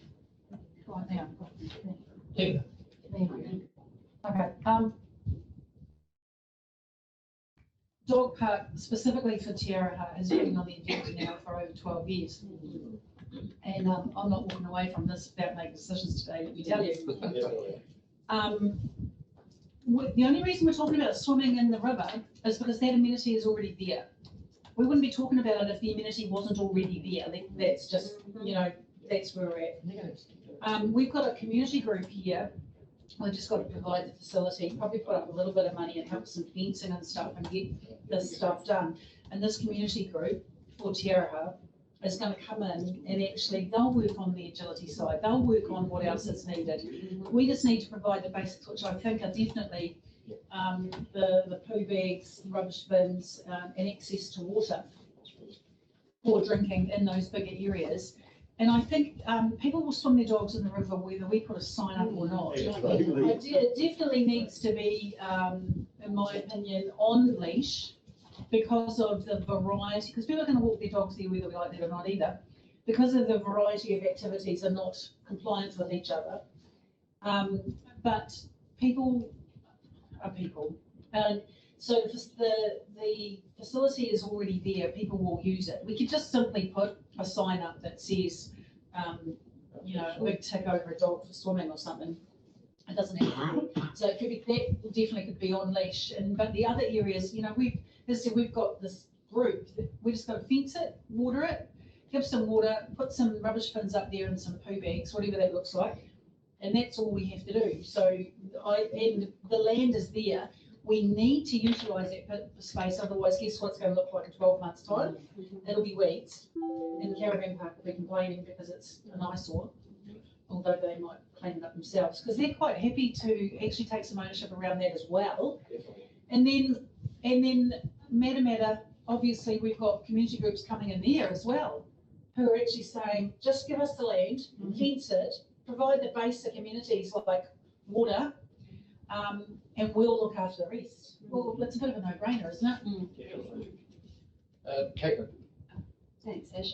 So same as Tina, that's great stuff. So I'm just talking to Te Araha at the moment. I'm quite keen on it being little dogs off leash on the boatman side, and everyone else big dogs on leash. They can swim for sure. That's fine. It's just possible. That's quite like what Raja Ganeshan said about a big dog area. I like all open dogs over the other side. So you've got big little, if you want to rest your little Shih Tzu or whatever over that side, that's great. And then of course we've got to have water.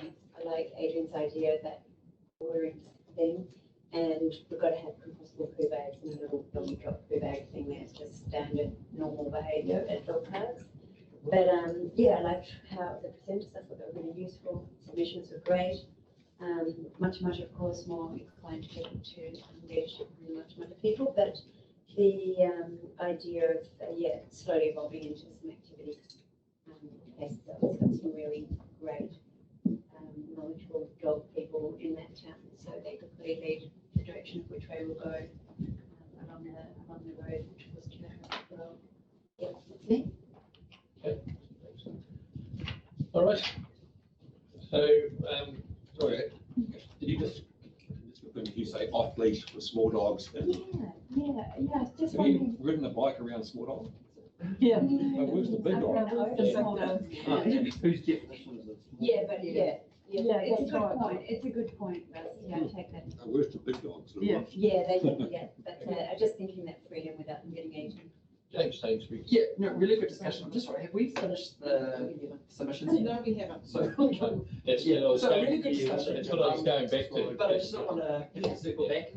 That's exactly what I was circling back to, just go through the Donna. Yeah, so I was circling back to the submissions, and there's one comment, we just scroll down to the end of page 10. Yep. Lisa Pritchard goes on about, if you go down, the wetlands, and it was raised in one of the submitters too, about the bird life, fish and game guide, that's a concern. Yeah. That needs to be, I don't know how we can address that. That's just on page 10 and start at number 11. Yeah, perfect sense. Yeah, I think I think like the fishing game said, it's actually great because to have that area because people are using the wetlands, and so if they've got a designated area, and it is going to be an interesting area, especially the piece down beside the river there, and it's large. So again, touching on what Tina was saying, we've got the dog owners club group that are forming here, and they're very clear from the start that they will maintain it and look after that big area down by the river. So because I said right from the start, we won't be able to maintain it, No. So this is where people need to be aware of the wetlands and their dog's behaviour. I don't know if Collins can do something in like paper just to make people aware. Because once this dog area is up and running, you once prefer it's them up and running, because at the moment they've got no alternative. No, but once they have got an alternative, get them up to the. And that's something staff can do too. Obviously, they can go down there and say, hey guys, there's a place over here. So there's no excuse if you like. Right. Thanks guys. So on page 11, again, it's access to the water, the boat ramp. Again, obviously people using the boat ramp area for swimming for the dogs, so they didn't want that on lead for that reason, I guess. Spur Street, there's more policing ranges to actually do something. There's around aggressive dogs and abuseless owners, and it's a little bit of a thing about that. I think that's the frustration around the wetlands more than anything. And again about the boat ramp. So, but again, once again, very much in support of it and overall. So, which is great. Page 11. Page 12, we highlight again about that is about the poo bags and the waste bins and things like that for people to clean up after them. And then also just concerns around fencing and but again, pretty much in support of it, with just a few little points taken there.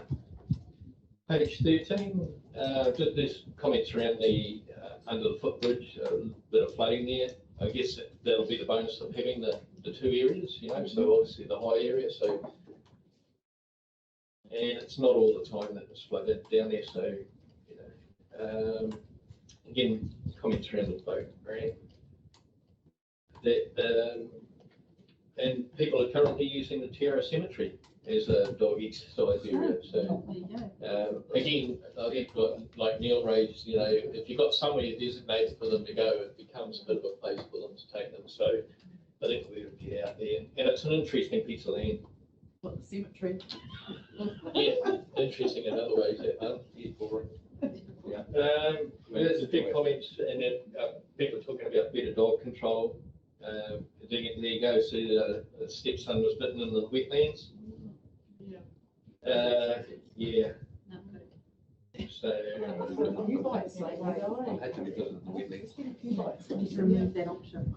Yeah. So if I can just add a quick update from that, you'll have Dennis Bellamy in at your COC meeting presenting his annual report on dog control. So that would definitely be the time to address any of those concerns. He's had a look through these and he's already planning on talking to you about a few issues that have popped up throughout the year. Yeah. Nice. Good. Yeah.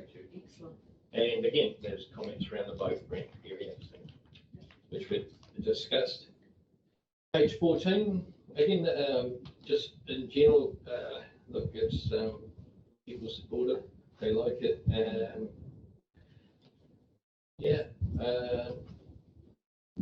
Again, the boat ramp again, comes up again. This It kind of looks person, 50-50 on lead, off lead, off leash there. yeah, it's just because we're worried about the swimming. See that this lady in particular says that they use it almost every other day, almost every day after my dog works on the farm. Yeah. And it's a thank you to the dog, thanks down for the swim. So Yeah. I don't think we need to be stopping that, but Yeah, that's what I thought, didn't you? Let the dog jump in the trough. But it was all around, also, sorry, Mary, but that lady with the disability with MS, I mean, it was just that wonderful way of being able to park and do that. So that was something I hadn't really thought of, until that submission came through. well, that's right, because in Julie's case, because she can drive right down to the actual water's edge, see, so we don't need to quell that sort of thing, but I'm still thinking around the side, just saying, please, after your dog's had a swim, put it on the leash, and then if there's any arguments down there, at least the dog control officer can go down and point out the sign, hey, well, look, Straight up. Some form of. Page 15, again, just support for it in general, and again, the boat ramp comes up again. So I think there's a real common theme there. Nothing else is really jumping out in those ones. Page 16, again, general, they like it. There's again, the boat ramp comes up, so and again, my dog absolutely loves this area for fetching all from the water, and it's great for his body too, obviously with the swimming side of it. So I mean, hey, look, I think we understand that now. 17, again, support for it. Again, the boat ramp comes up. There's a mention of a few permanent dog activities, but the group that I've talked to, with Ginny and Lawrence and the Dog Owners Club in Tierra, very much in support of, I think, going back to what Tina said, but they just want the area and they want to go for it. They're ready to roll, and look, in all fairness, Matamata's the same with Peter Boston, and then you've got Diana, that you've got some quality there that can make these things happen. I think Make they're their going own to do decisions. Yeah. That's pretty much page 17, and they don't want to restrict the dogs who enjoy swimming, regarding the program. So, page 18, again, the boat ramp, why are dog fees so expensive? Dio Mark. I think if you're a responsible dog owner and you've got this and that and the other thing, it comes down quite reasonable. So I think I think we've covered that. Oh, sorry, Don. Just one comment on Wayne Gore with the rugby. Obviously, they want the dogs removed from the rugby field, and so that's just noting that we don't want them on the rugby field, especially if we want to pick up their poo. That's right. So I'm quite pleased to see that they actually put a submission in. So that needs to be acknowledged, that it's the health and safety thing that they're doing their kids. Oh, it's gross. It's disgusting. I think the kids are running around and putting their Faces and poo faces and in poo. So I think Yes. I think this is it's going to be quite good. The location of the new one. That's right. So they need to be guided down there. I don't know if it's decided. Yeah. It's all good. Thank you. Page 19. Karen Good, she thought it was small and boring, the Esplanade, but it's actually, yeah, okay. The boat ramp, again, the same sort of thing, that for a swim. Lisa Thomason wondered if it could be separated into a couple of fenced areas. But again, you know, it could be something that the club, if the club decided that that's what they might need, they could put that in at some stage. Who knows? Yeah. Again, the boat ramp comes up again. So, but another all in all, though, in favour of it. Page 20. It's the same. Boat ramp. Dogs love swimming off the boat ramp. So I would not include the actual boat ramp into the on leash. So there we go. There, and here's another Sarah should tell them that we don't expect them to go and with their dogs. Oh. Yeah. It's a little joke. And for a swim. Yeah, hanging on to the lead. Yeah. Sarah Meadow, you know, said maybe leads could be removed at the boat ramp area only. You know, so these are the type of. You know, again, general support for it. Dog club swimming, page 20, 21. Same deal, really, guys. It's just pretty much the same. Janice Llewell just mentioning that fencing is suitable for all size dogs. And could we have an animal control person check these areas on a regular basis? And it'll be easier for them to do that. Because if you've got a designated area, they can easily stop and say, hey, good, you know, it's right there, you know.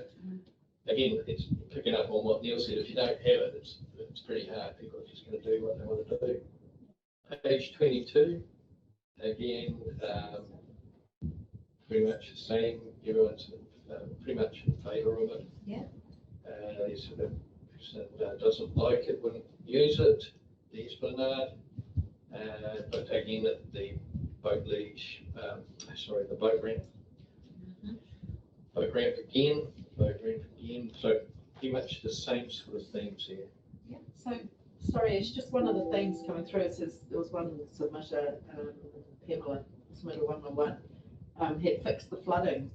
So I guess the thing here is that there will be times when the area is wet, but there'll be times when it'll be perfectly fine. So it's in its natural landscape. So I think that's sort of a bit of a self-explained one. And the good thing is the spursary is still being 100%. Yeah. And it rises and falls. It doesn't actually, you know, take anything away or disrupts anything as such. Yeah, it's not really a significant issue. No. Page 23. Again, the same things, guys. Just can I cover here, Mirash? Yeah. Gordon Wood from the Human Trust. Yep. That we need to acknowledge the old folk that are living there. Yeah. And if they're putting a dog poo thingy in, they don't want dog poo bags chucked over their fence and all that. So we can dispose where they dispose of them. Yeah. In fact, he has made a couple of good points that need to be acknowledged. No, those. We've got those highlighted actually. It's the like now, but it could be again part of the signage and stuff, you know. But yeah, that's good. Ingrid Nord is again, you know, dogs that aren't under control and make numerous complaints. Again, I'm thinking, you know, I'd like to think that having these areas might address some of those issues. Yes. Yeah. On page 24, keep Tiara beautiful, and we heard from Brent, so that's pretty good option. Tending to that wetlands, making sure that nesting. So on that one, I think they make quite a good point about maybe we should be making the area a little bit larger and connecting them up, like in their map. You know, because that piece of land, Sandra, is nothing anyway, is it? Yeah. Yeah, it is. It's quite full of trees. Yeah. So I know there's a track going through half of it. It's probably not the exact direction of it. I guess the issue from an operational side for this one would be that the community group was going to look after that little track, so council hasn't looked into any funding for that. If it's that close to the wetlands, then you might have to look into fencing. It would be my only thought. So I'm just thinking, like, as Tina said, we've waited 10, 12 years to get this far. Why not we include that area at this time now as part of the area and then work so that we can work on it over the future instead of having to come back here in 5 years' time and somebody else going through all this just to make that area so that it's bigger, because it looks logical that put it all right through there eventually, even if we don't do it at the moment. Why not designate it? Because that's our piece of land anyway. Just a question on that though, is that changing from the submission? Would we have to, I'd hate to think we have to go out and consult again if we change an area to the other side of the railway track. No, I'm saying include the piece we already got, just add on to it. We can do that.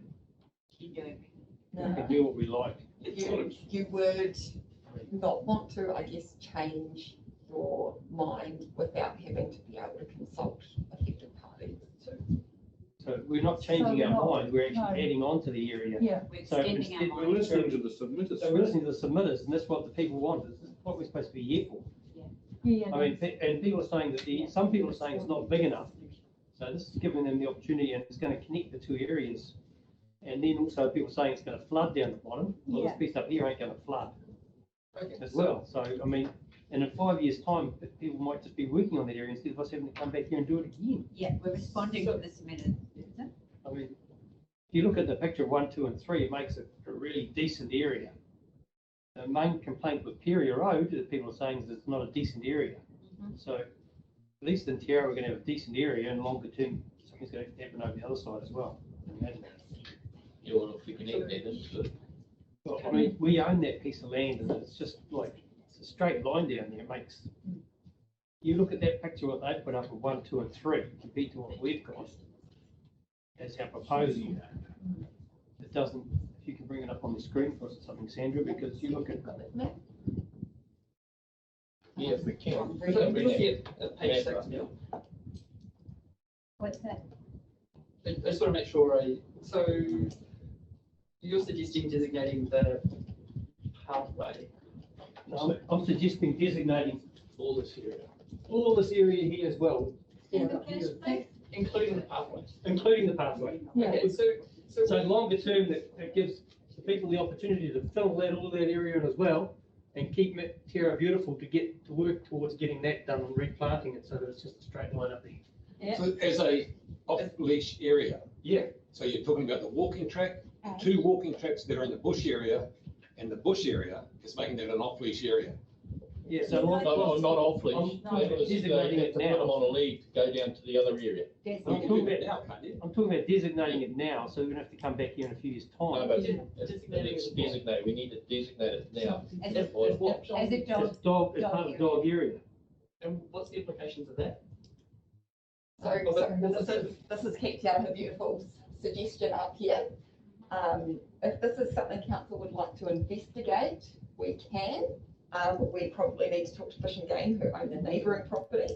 We'd specifically need to talk to Lawrence and his community group, because he was the one on behalf of the group that said they were going to look after this section and this section. So council weren't going to be the operational one.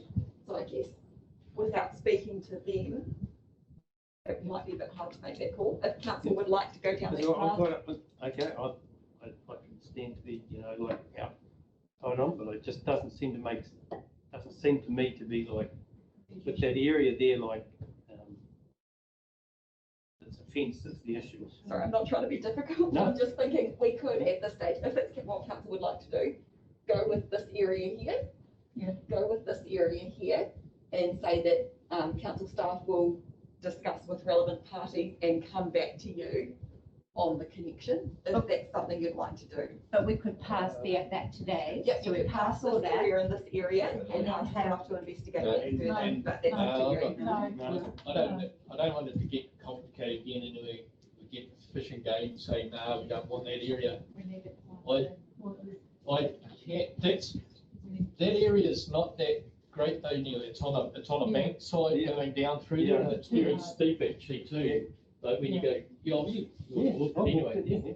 But I mean, I don't know, in my No. mind, I'm still thinking the proposed one, because there's already a fence there of somewhat, you know. Yeah, I'm saying include that area.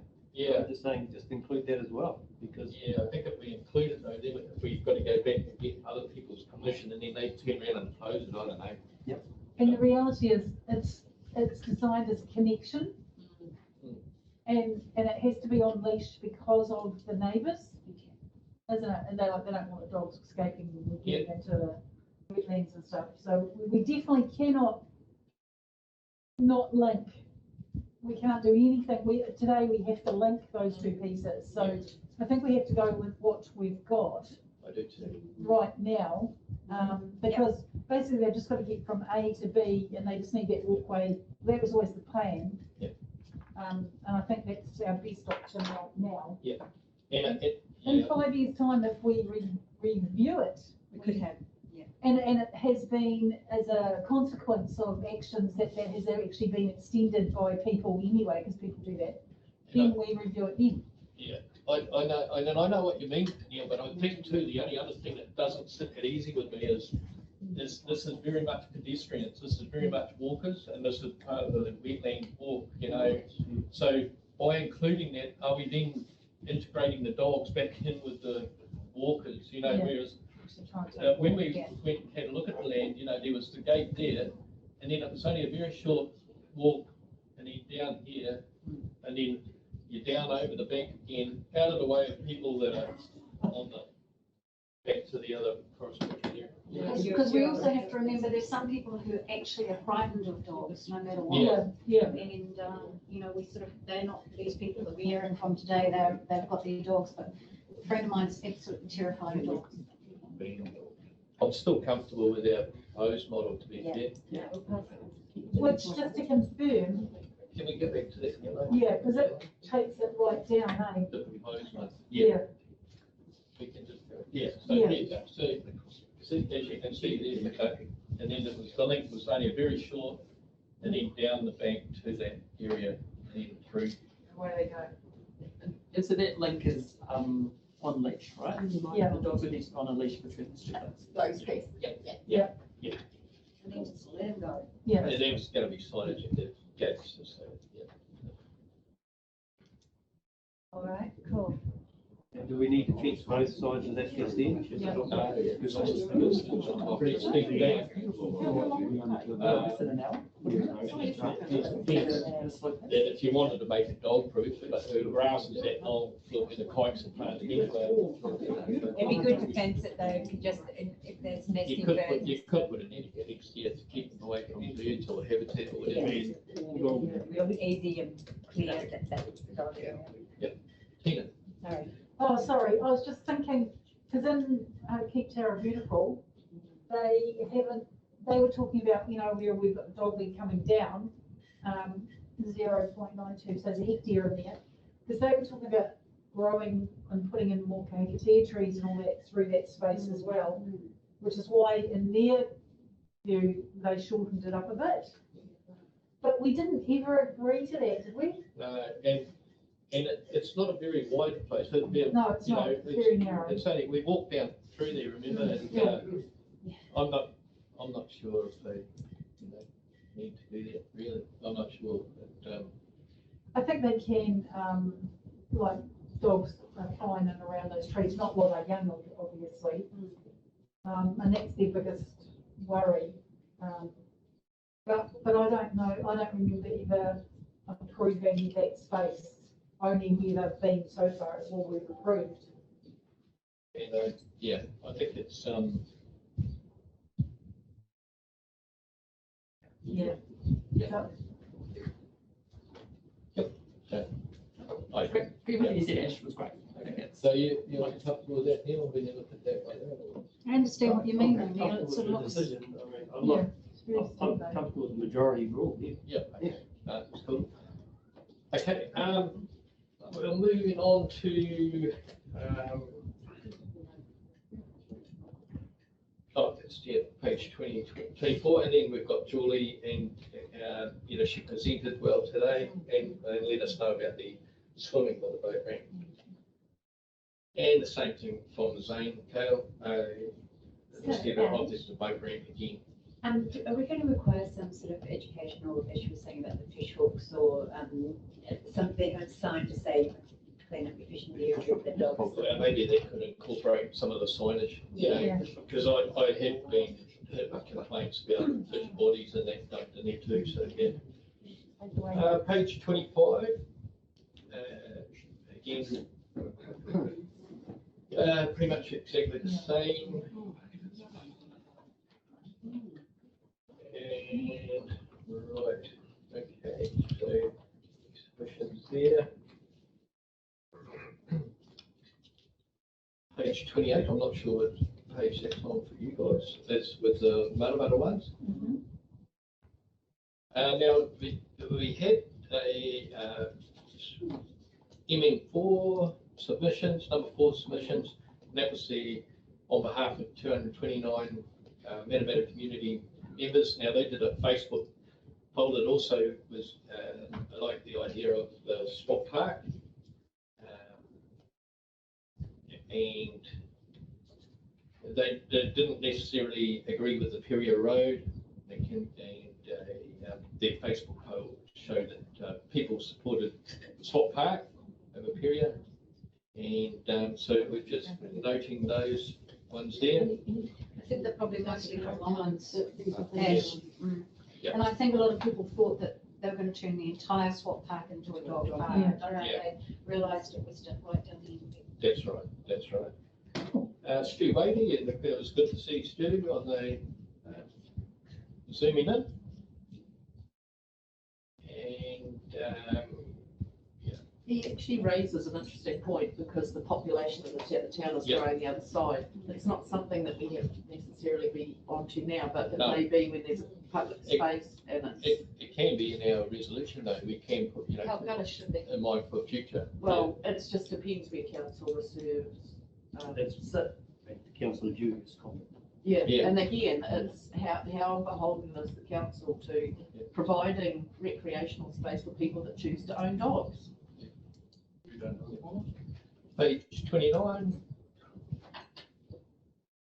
There's concern about it being a small area. Then we have Chris Kogan, which was presented as well, which was noted. So I think we can get that message through to staff too around the issue in Wahara, and maybe getting them to do a little bit of a look into that too. Again, how many are registered and how many aren't, and if they're wandering around causing a nuisance there. Just drive through Wahara. Page 30. There's comments that Swap Park would also be a good option, but they support it. People happy that we're getting a chance to put a dog park somewhere in Matamata.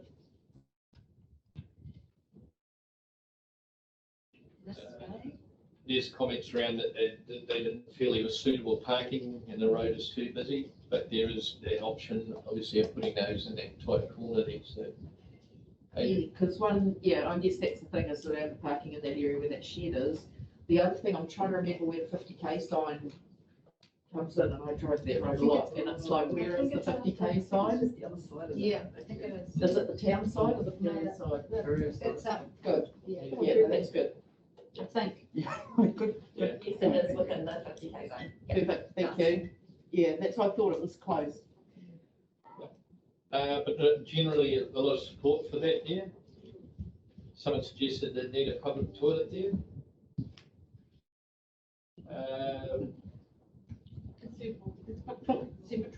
There isn't one at Leamington. There's no public toilet at Leamington. I think the thing here is, how long do people take their dog for a run for? They're not there for hours and hours on end. They're there, to give them a run and provide a dog bag and a dog. And that's, I like the concept. I quite like the concept of a dog-shaped bin or something, as they talked about, because then it's designated for dog poop. But yeah. There's a public toilet at the cemetery though, they got caught short, isn't there? Yeah, Yeah. they did jump in the car. But they got petrol, it's not much like It's not a big place, Matamata, you can get home. Page 31, there's general support for it. There's a couple that don't like it. They think it's close to neighbouring properties. Anything's going to be. And there's a couple of others that don't like it, but there's no comments around that. I think a few of those live just next door. Yeah, just on the other side of Stanley Lane, so I think that's perhaps where some of the reservations come from. We were going to mitigate it with some fencing, some Yeah. plantings, weren't we? Yeah, that's right. And I think one of the submitters highlighted the point about the farmland next door, so we've got to make sure that the fence is adequate. Yes. Yeah. For the neighbour. I like that, that Diana's presentation Yes. about that cheap option with that fencing too, you know, for Oh, yeah. $400 and some odd dollars for that, and that's, Yeah. It's a lot cheaper than diamond mesh. yeah, definitely. So that's a really good option. 50 metres of it at the time, you know. And I realised from what she Yeah, said, that was it high needs too. to be high, doesn't it? Yeah. Yeah, it looked really high. It looked like at least 1,200. Yeah. Easily, probably 1.5. To the farmers and And there's also comments around poo bag dispensers and bins, again, comes up quite keen. Also, one of the submitters that was here, you know, again mentioning the water and which we talked about it with Peter on site as well. So, page 32, again, in general support for it.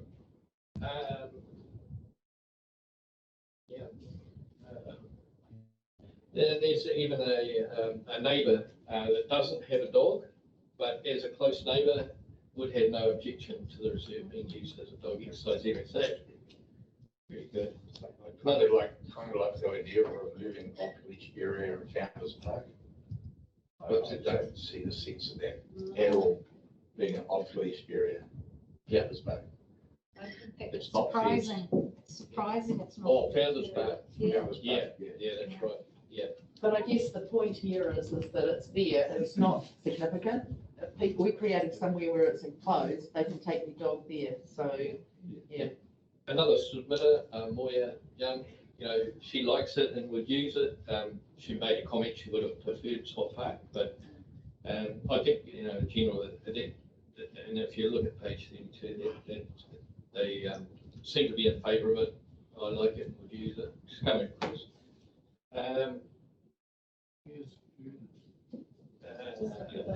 There's one, Margaret Sinclair.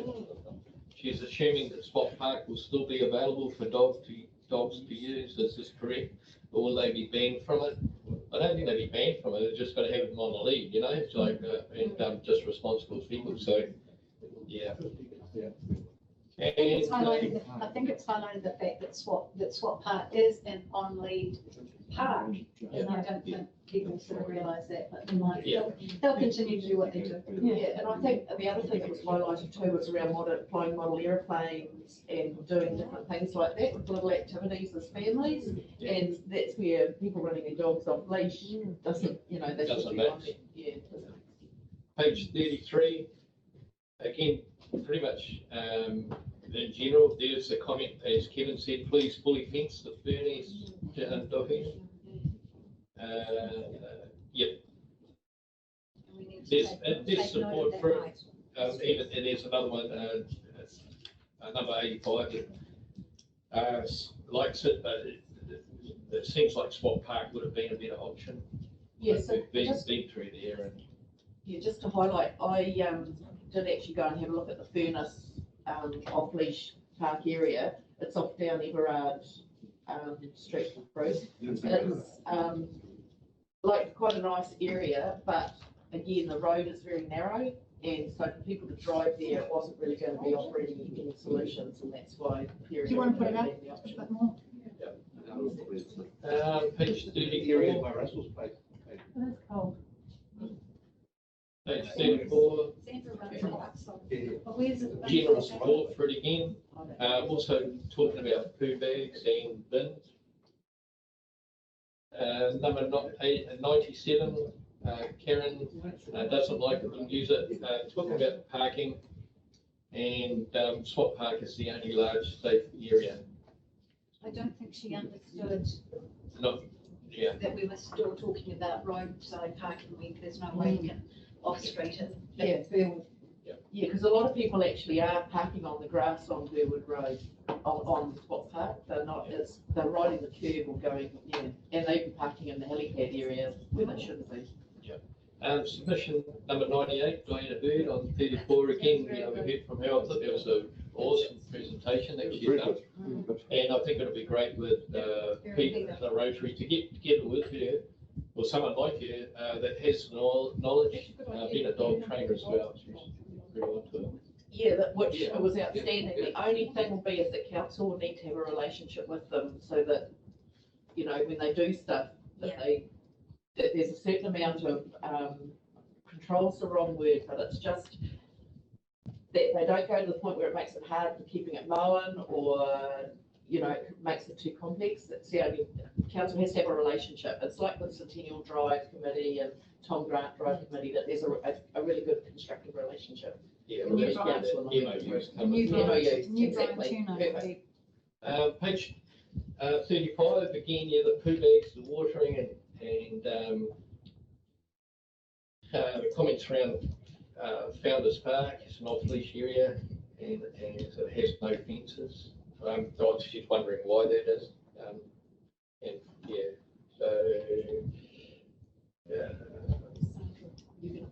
Another, Sandra Ainsworth also likes the idea, would have preferred Swap Park. Good quality fencing again comes up in there. No, so, and I think Diana's pretty much covered that off in her presentation. Swap Park would be a good area, but the person likes it. 111, John Harris likes it. In general, again, once again, pretty much people like the idea of it and having it. 36 is the same sort of thing. Again, so thought it's okay, but they thought Swap Park would be a little bit better, much better. They thought it was quite small. Tim, I think if they go down and actually have a look at that site, same thing with Peter, as soon as he went down there and had a look at the land, and it's an interesting piece of land, it was like, this is cool. So I think that'll sort itself out. Again, in general, at page 36, pretty much all mostly in favour for it. Daniel Scully? What's that, sorry? No, the Facebook. Typical council wasting money, put in Swap Park, easy to see why you would be voted out with continued incompetency. Yeah, that's why we don't leave those. Page 37, again, make sure it's fenced well with multiple bins and water stations also. So again, in favour, pretty much in favour. 38, that's talking about parking again. And then removing the unfenced off-leash area at Founders Park, just comments around that. Murray Bremer, 145, again, dog waste bins. So, yeah. 149, just comments around the fencing again for, dog-proof, smaller dogs.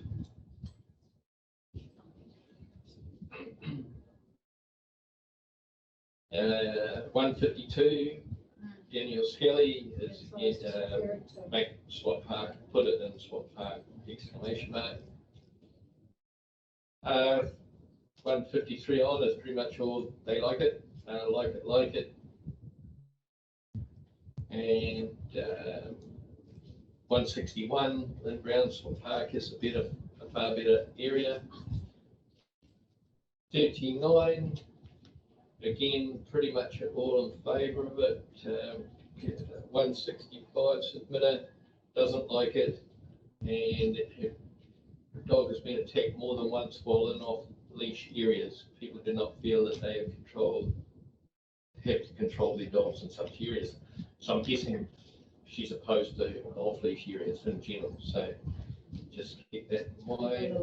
But I guess the point there is that we're creating a designated space for dogs only. This is the critical nub of this, and this is whether they're in areas where they're not off leash. and people have them off leash, so that's the. And it goes back to the statement, when you provide an area for it, then, you know, hopefully it eliminates it somewhere else, the problems are around. Precisely. 170, again, you know, having fully fenced with bins and maybe some doggy exercise tunnels and climbing things, yay, they're happy. And again, going back to Peter Boston, Rotary and Diana, you know, I'm sure that will happen. 173 doesn't like it. Looking at the dog attack noticed on Tenno, their dog's been attacked 3 times by unleashed dog with owners, but again it comes back to what you're saying, Adrian, now we're actually supplying an area for that. It could, like again, a lot of the submitters also say these off-leash areas actually socialise the dogs and probably make them less likely to do that. So let's hope. Page 40. Owners too. Yeah, page 40, in general, again, they like it and would use it. Again, 182, Jenny, Steve, you know, talking about the doggy poo bins at the entrance would be a good idea too. I think that's coming through loud and clear, and supplying bags. And 183, would love it, and yeah, they're for it, 100% in favour of it, and also just hoping there'll be some benches to rest on and a shelter maybe from the rain and hot sun if these do not fit into the proposed budget.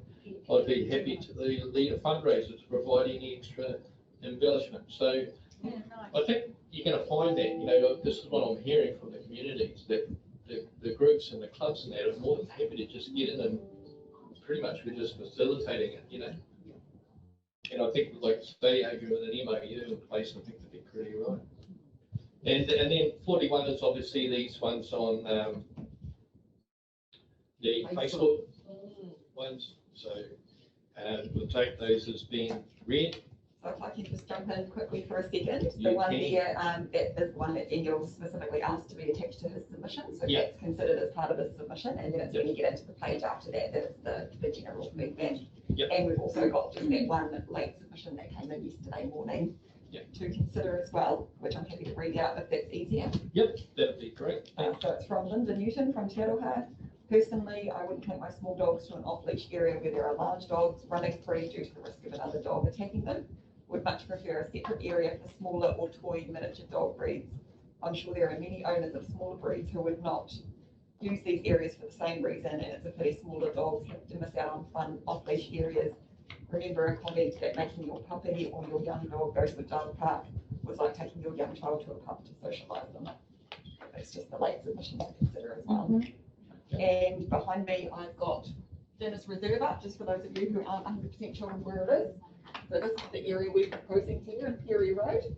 Dennis Reserve is, sorry, Ash, just this one here. So it links up to Everard Road and the little walkway down there. There's no access really. Yeah, thanks for that. Quite a narrow road. Yeah. Yeah. So in our dog policy, do we define what a small dog is and a large dog? No. And let's keep that simple. Keep it together. Some people have one of each. Some people have one of each, so we always used to, with a lamb and a fox. It's just too hard. It's something very hard to define between, like my dog, for example, I would call it a medium-sized dog. A lot of people would call it a large dog if they had a smaller dog, so it's always a perception. So it's very hard to define that in a bylaw. You could, if you wanted separate areas, pop up a sign saying small dogs, large dogs, but there would be no way to really reinforce that. Too confusing, just too. Couldn't you have something like a rainbow's end that? I was going to say that. I think we could possibly put that in the resolution. Do we get a longer slide as well, Russell? We'll get a longer slide like rainbow's end as well. Okay, guys, so I think it's been great work, and that's, hopefully confident that we've landed in a fairly position with this bylaw that we've proposed. So I'll take us back to the recommendation. So we've done 1, 2, and 3.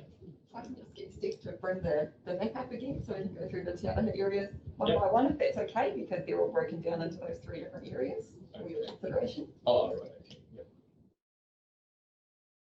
And I guess the other option is if any councillors have any specific questions or discussion points on fencing, Todd is waiting to be phoned if we need him. So he's our fencing expert. He's given us all of the costs that have been included in your agenda there. But he's more than happy for us to get him on the line because I'm no fencing expert and I really can't help in that. Yeah, and after we've seen today, Diane too, that might be quite a good thing to have a conversation with them about it. I think we do need some clarification around what the budget for the fence is, because it talks about a single, and it's sort of like, well, what type of fence has he actually budgeted for, and that's And what what we need height. clarity and height. And Sandra, can we stipulate that these areas must have bins and must have water? Yeah, so that's my question was about the budgets for, I know those bins are quite expensive. So, you know, if we got the budget for them, because it'd be good even just to have a couple just at these specific areas, not entirely right through the district, but, you know, one of those. It'd be a good start, but I know they are expensive, but I don't know how much they actually cost with compostable bags. So just a reminder where it's come from, council allocated up to $200,000 within their long-term plan, but to kick in year 3, which is 2023/24. So what we've proposed here and following discussions with council were happy to consider fencing, any earthworks needed, and the mowing and the spraying at this time. So what Todd's given us is a very basic budget, and council decided that they were going to look at that alongside where the budget actually sits. This is totally up to council, but we do not have any budget allocated this financial year. In the resolution, we've put where we could get some of these operational costs from. John? Yeah. Sorry, can you hit me, Mr. Mayor? Yes, we can, Don. Oh, great, excellent. Sorry to interrupt you. I was going to talk about the operational impacts after the decision around the bylaw was made, because there's two aspects to this. One is the bylaw and identifying where you want the dog parks to exist, but then the second part is making all of that happen. Now, obviously, there are people who are willing to give their time and energy to making these happen, but inevitably there'll be an involvement of council. We've talked about providing water, presumably that there might be some assistance required around fencing and seats and all that sort of thing. I'm not trying to make it difficult, but they'll have an expectation. Once this is passed, those groups will have an expectation that things will happen pretty quickly. And so the challenge is, okay, well, the funding's not there for 2 years, so let's identify some options around that. Then the question is having somebody from the council team work with these groups or people to make this happen. I mean, there are aspects we can put off, like the car park at Peria Road. That might not have to be done straight away. We don't even have, if you like, a sense at this stage about what that's going to look like. So I think the thing today, Mr. Mayor, is if everyone's comfortable, these are the right spots, they achieve the ends that you're looking for, then we can have a conversation about the operational implementation. If that's okay. Yeah, no, that's cool. And there might be a reserve we can tap into and bring that. You could take the whole of the bulk fund, but just because the funding isn't available for these for 2 years, you could take the whole of the bulk fund and apply it to the dog parks. That's 95k. Yeah. And that's one project that takes up the bulk fund. But again, we can talk about the operational issues perhaps afterwards, but because I know we're in a public forum at this stage, but I just wanted to flag up obviously there will be expectation, which we'll have to meet, and we need to think about how we can do that. Yeah. Oh, and there'd be MOUs that we have to enter into too, which is, all part of that. So. Okay. Right. So number 4, do I get someone that will Would like to approve or decline expanding the current Spur Street Esplanade portion near the Waihau River under the footbridge to Schedule 3. So just to clarify on the map, the pink piece here is the part that is already a dog exercise area. The bit you're referring to in number 4 is this yellow part here to expand it. Yeah. Okay, so that's clear. Now, also, I'd just like to mention on that, the dog owner club with the Tara are happy to take over and form the MOU and maintain, and they've even got access to mowers. Members have got mowers that can mow that and look after that area. So I was quite clear on that when I was talking to them, because when they started looking at that big area, I said the biggest thing will be for council to maintain that. But they were happy to do that. They were even talking about putting their own park benches down there and things like that. Okay, so just be clear on. I'll just be clear on that. So have we got someone that would be happy to move? Yep. Caitlin will approve that, and Russell will second that one. The number 5, council approves or declines adding reserve on Spur Street portion opposite the netball club and the BMX track. So that is this one here. This is the upper one where the Caravan Association is going to be there. Caitlin will move that, and then Russell in. All in favour, please say aye. Aye. Opposed? Carried. Thank you. And the previous one, aye. Number 6, council approves or declines removing the area adjacent to the Waihau River known as the boat ramp.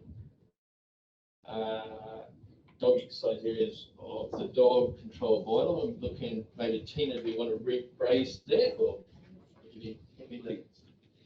Yeah, because we want to effectively make it on a non-leashed area, so we want to approve it, but turning it into an on-leash area with swimming permitted signs. Dogs, but so dogs, council approves. So we're actually going to decline. Decline removing. Yeah. I'll Do we need to then hand what we're going to turn it into?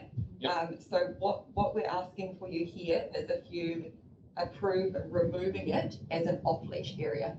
So just a reminder, everywhere within the district is an on-lead area unless it's designated off-leash or unless it's designated prohibited. So if you're removing it from the dog exercise area, it automatically moves it into that on-lead area. So we don't have to pass So you approve the removal of it. You approve the removal of it, however, make provisions for dogs to be able to swim. Off-leash. And so I guess that's when John's conversation comes in with an operational matter of a signage, so it wouldn't need to be within a bylaw. But we could put that in the resolution, though, that that's our intention. I know there is lots of people waiting for what this resolution is going to be looking like, and we'll get lynched if our resolutions are not clear. Now, if we don't put something in there that says we're removing it as off leash, but making it clear that it's on leash, but we're still going to allow swimming, then we'll get lynched. That's why, because people don't know. So let's give them information that they'll understand.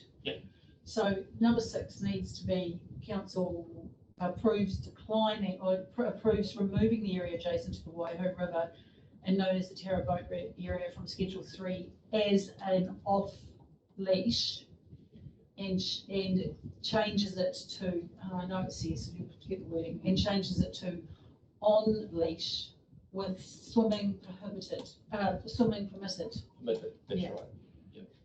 Well, that's still going to be. So, council. how long, if they've got to be in the water to be swimming, obviously they're going to get out again. Is there an area they could be in where the owner has enough time to run down and put them on a lead, or is there a swim between the flags? What is there? Might be a kilometre down the road. But I think So we don't actually, but we don't have a problem. And people are quite responsible with dogs around water. I say leave it off leash, let them swim. People with dogs don't have to, if they want to be on lead, then go down there on lead. Yeah, but it's the cyclists. It's the cycling and the picnics and the kids on skateboards and it's just, and that's what people. Say you're getting lynched.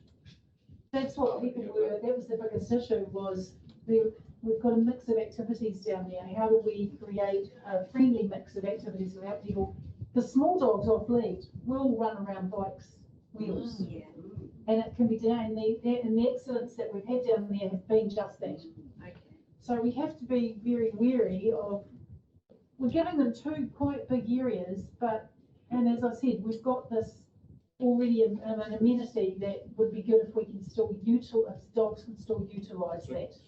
So the sign has to say, dogs can only be off leash when swimming. Yeah. That's the operational side. Yeah, so that's the operational side. We want it I agree with Tina, we want it in the resolution that our intention is that we've got no issue with them swimming off leash, obviously. Yeah. So just going back to that, does the river need to go onto Schedule 3 as a dog exercise area then, if it's going to be off leash? Thank you. Nothing like that. So the problem here is the river is governed by the Waikato Yeah, it's not. Regional as opposed to. So we don't need to do anything. So you're right, she's actually right, we haven't got the right to designate it, because it's not our. No, we're not. Oh, we're not talking about it. So I think we make sure that people understand it through this thing.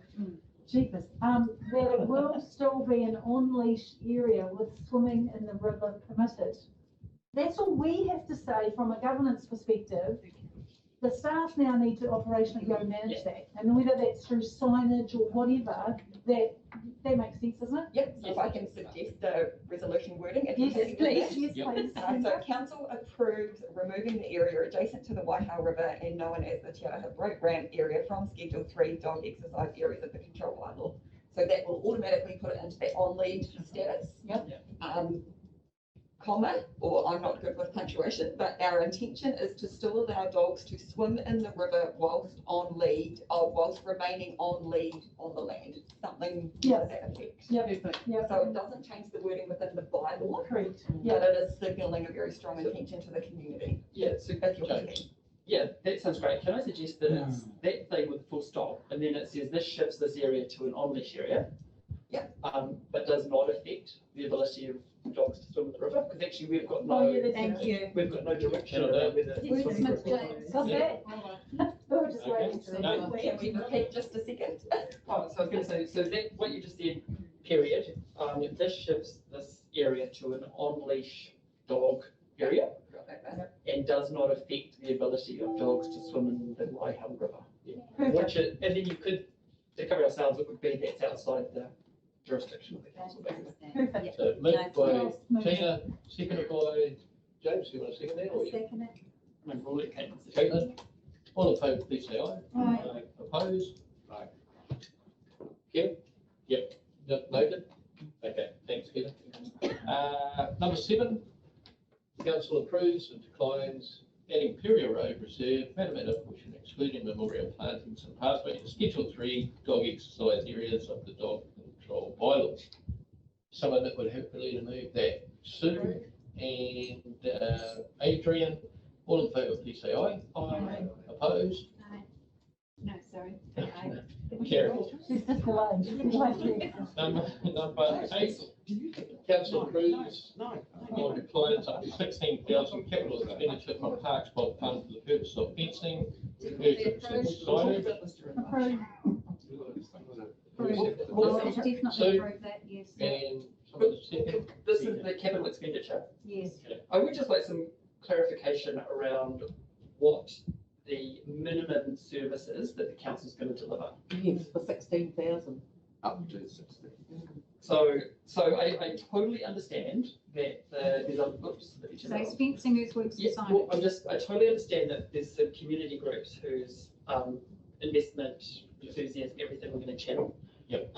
But I think that also there's a minimum level of service or construction that the council committed to essentially in the consultation document around it being fenced and so on and so forth.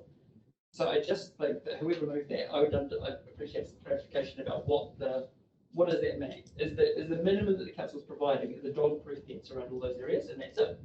Or is there more than that we're committing to? I think it goes back to Todd's figures, doesn't it? But then That was operational. No, I think we need I think we need clarification on what Todd is providing by a single wire fence, because it's a single wire, you know, is that what it says? Single wire fence is Single wire fence. And if I could just. So I think he needs to explain that, because there is. That's what I was just going to say, should we get Todd on the phone with James? It might He's be, gonna have to get him on the phone, he's the technical expert. we'll get Todd on the phone, maybe also. It needs to be measured, it needs to Yeah, be. yes, I think there's probably two. So I guess just going back to, and this will be for the next one as well, Ash, just about the Te Aroha, I totally understand that you were very clear around what the implications are.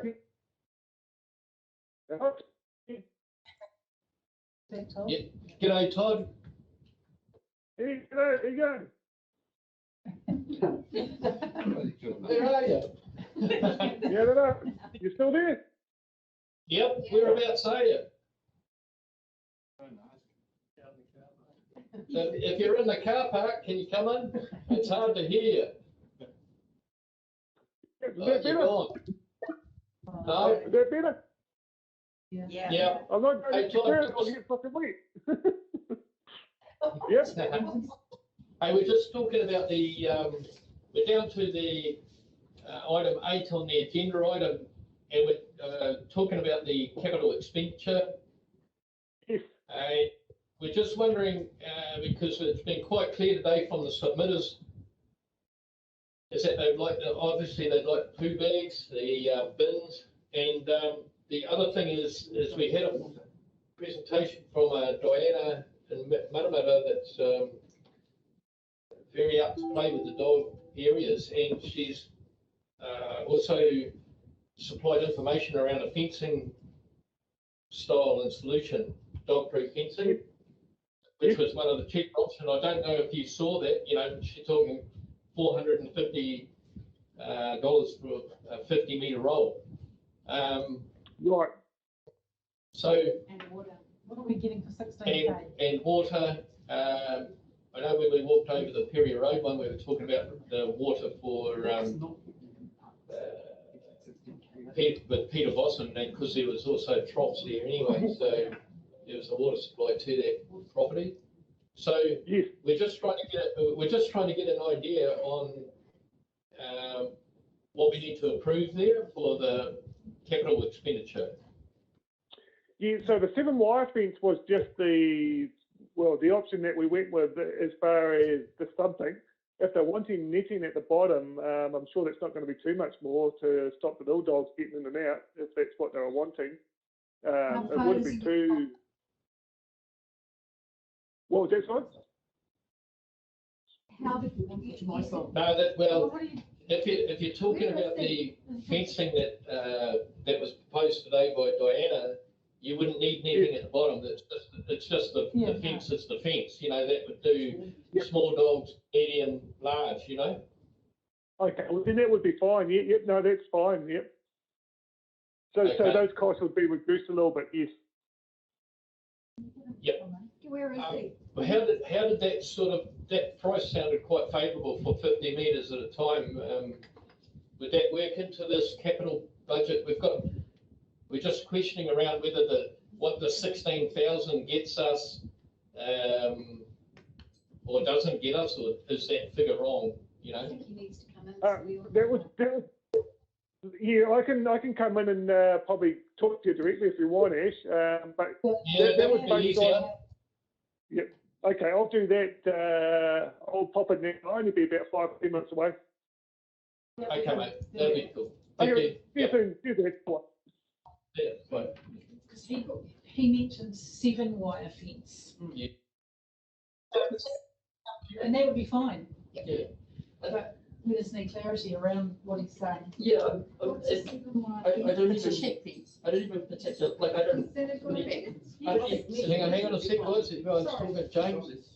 So yes, I'm not too worried about, like, it's more that I think that, so we as a council are committed to having a dog-proof fence around all of those areas we've just designated, yeah?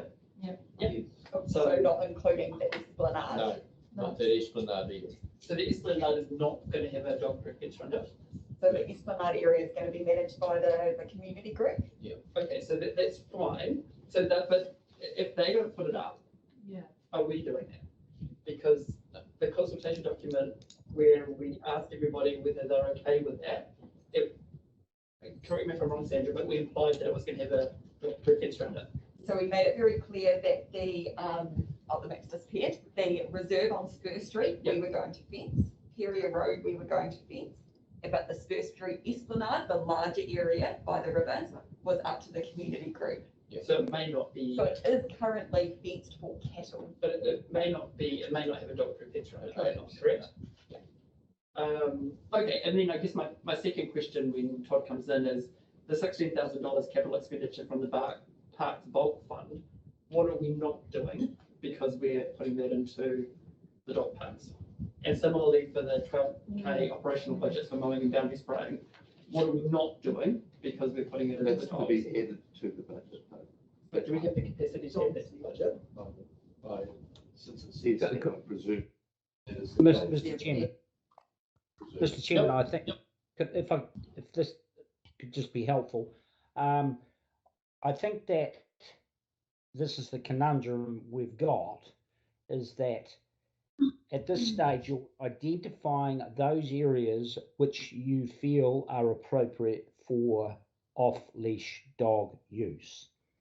Now, it's going to be really difficult to fully understand all the issues that might need to be given consideration to give effect to that, because, for example, a Matamata obviously will need to sit down with the Rotarians and identify what they're prepared to do and when and how and what's their time frame, and do they want a contribution towards materials? Are we going to need a car park there? Does that need a resource consent?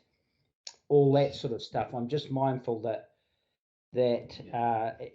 taking Councillor Sainsbury's approach, if we just leave it at a relatively high level as to what we're going to do or how we're going to do it, because there are unknowns here, and yes, it will have an impact.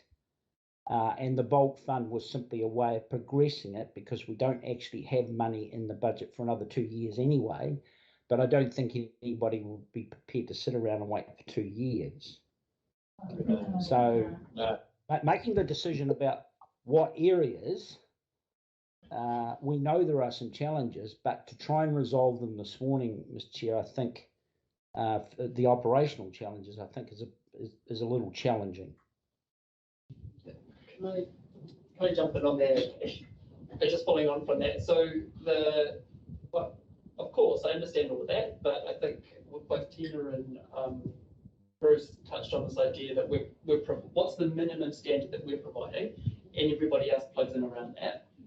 And as best I can tell, the only thing we've made any commitment to is the dog-proof fencing on 2 areas. Yeah, so everything above and beyond that, including the bins, including the water, including the maintenance, is really, we'll wait and see. And then just people waiting around for 2 years, yeah, that's fine, but what are we pushing on the list to progress this? So, and those were questions for Don's got his hand up. I agree with you, Councillor Sainsbury. Yes, it will have an effect. And what I didn't want to talk about in the formal meeting is the resourcing available to actually enact this within a time frame that everybody can accept. Yeah, so I guess just given that, I guess that's one of the reasons why I was challenged with the figure, including any sort of figure there. But I think that the first thing to do would be to agree on the minimum service that the council's providing. Surely. Like, are we all agreed that we're providing a dog-proof fence around those 2 areas and doing nothing on the split? It's getting back to this policy issue again, isn't it? In this particular instance. Has to be dog-proof. Yeah, so, but can we take or leave the waste bins, the water? No, those are not negotiable for Sir. Otherwise, we've got poo bags dropped in it. Bruce. Just, if you go to number 10, council confirms, and we haven't got there yet, council confirms amendments will come into effect on the 1st of December 2021. which is, effectively you might have dogs running loose on Peria Road area from there because that says, well, we're allowed to. But we haven't got anything done. So this gets back to the Don issue of, how do we resource it and get the thing done and where does the budgets come from? So there's lots of things to be resolved. Tina? Oh, sorry, that's from last time. Don's got his hand up again. Don? Oh, no, I didn't mean to, sorry.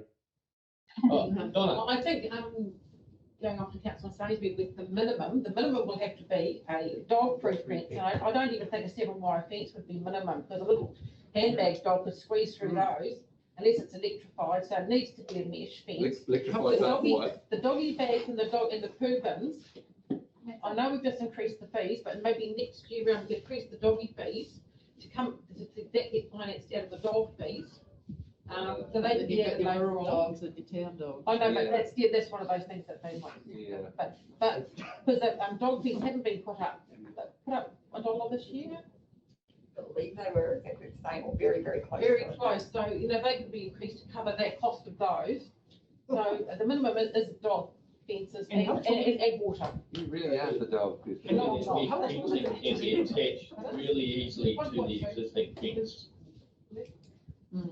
If I can just clarify what that 16,000 and the 12,000 is made up of. So if you look at the bottom of page 10, top of page 11 of your agenda, this is where council committed when we went out to consultation to do fencing, signage obviously, and mowing and boundary spraying, and said that they would reconsider all of the other things, the bins, the water at a later date. So that $16,000 for capital is fencing, earthworks, which is simply to allow the mower to actually get in, and very minor costs for signage. The operational is for a fortnightly mow of it and an annual boundary spray. So that's what makes up that 16,000 and the 12,000. Underneath that table, we have put in some optional costs for you, but council did say at the start that they would consider that at a later date. You're more than welcome to discuss that now. So we've put all the costs for you. But in terms of, I guess, the minimum standard we consulted on was having fencing and mowed and sprayed. That's right. Yeah.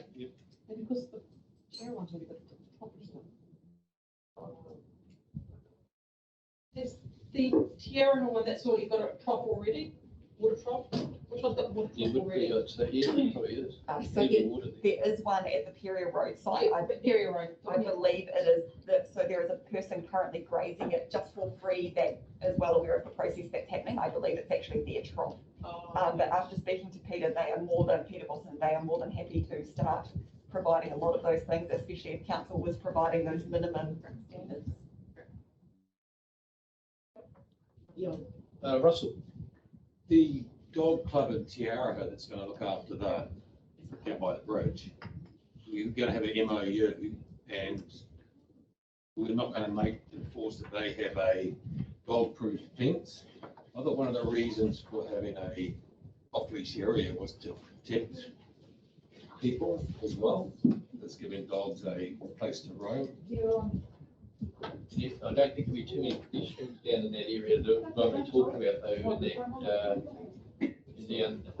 under the bridge there. But through to where the trees are planted and all that area. So there's no dog-proof fencing anywhere through there. It wouldn't be dog-proof. It is fenced, but it is fenced, but it won't be dog. It wouldn't be dog-proof. Todd, welcome, mate. So we're just floundering around this the fencing idea, and then especially after seeing the presentation from Diana with the mesh fencing, quite reasonable. In my practical mind, I would imagine that would be too hard to attach to the existing fences. All the infrastructure would be there to do that. Yep. So what you're saying, Councillor Sainsbury's brought up, like what we're worried about is that enough money? Do you think then we want to get to what basically, because obviously we're in favour of these parks being progressed. Yeah. But and obviously the community groups are itching to get in there. So we want to know basic things is what we have there, which is the fencing earthworks to allow mower access and signage. So are you confident that we can do that? Or, I mean, we've got a specific figure in the resolution. Is that enough? Is it not enough? Is it, I'd hate to hit the green go button and then find, hello, we can't put a fence in because we run out of money, you know what I mean? If you're wanting more concrete figures, I would have to get the contractor to go back and reprice it, because it was a fencing contract and it gave me the easy to start with. Can we, for the sake of the resolution today, do we need to put a figure in there? You know, do we, can we come back to, start to come back with budgets or where we can get our money from? I don't know if we need to put a dollar figure in there today. No, so we approve it and then. Because, and then come back. I don't think we can approve it and then come back to that, and then, because obviously we can still at a later date approve the figure, you know what I mean? If you come back and say it's gonna be $250,000, then we go, hang, no. And just with some more specifics around the design of the fence, if we want to make meeting at the bottom, we'll then I'd make sure the contractor can do that. Good. Don't start the quiver again. Not at all. Not at all. I think that just comes back to the conundrum that we need a little bit more. I think what Councillor Sainsbury is suggesting is a good way. In principle, you are wanting to provide these facilities at these properties, and that the volunteers or the clubs essentially will say to them, well, you've got to do the rest. So, I mean, let me put it another way. If the price comes back at 157,000 to do what council is willing to do, are you going to say, no, we won't do it now?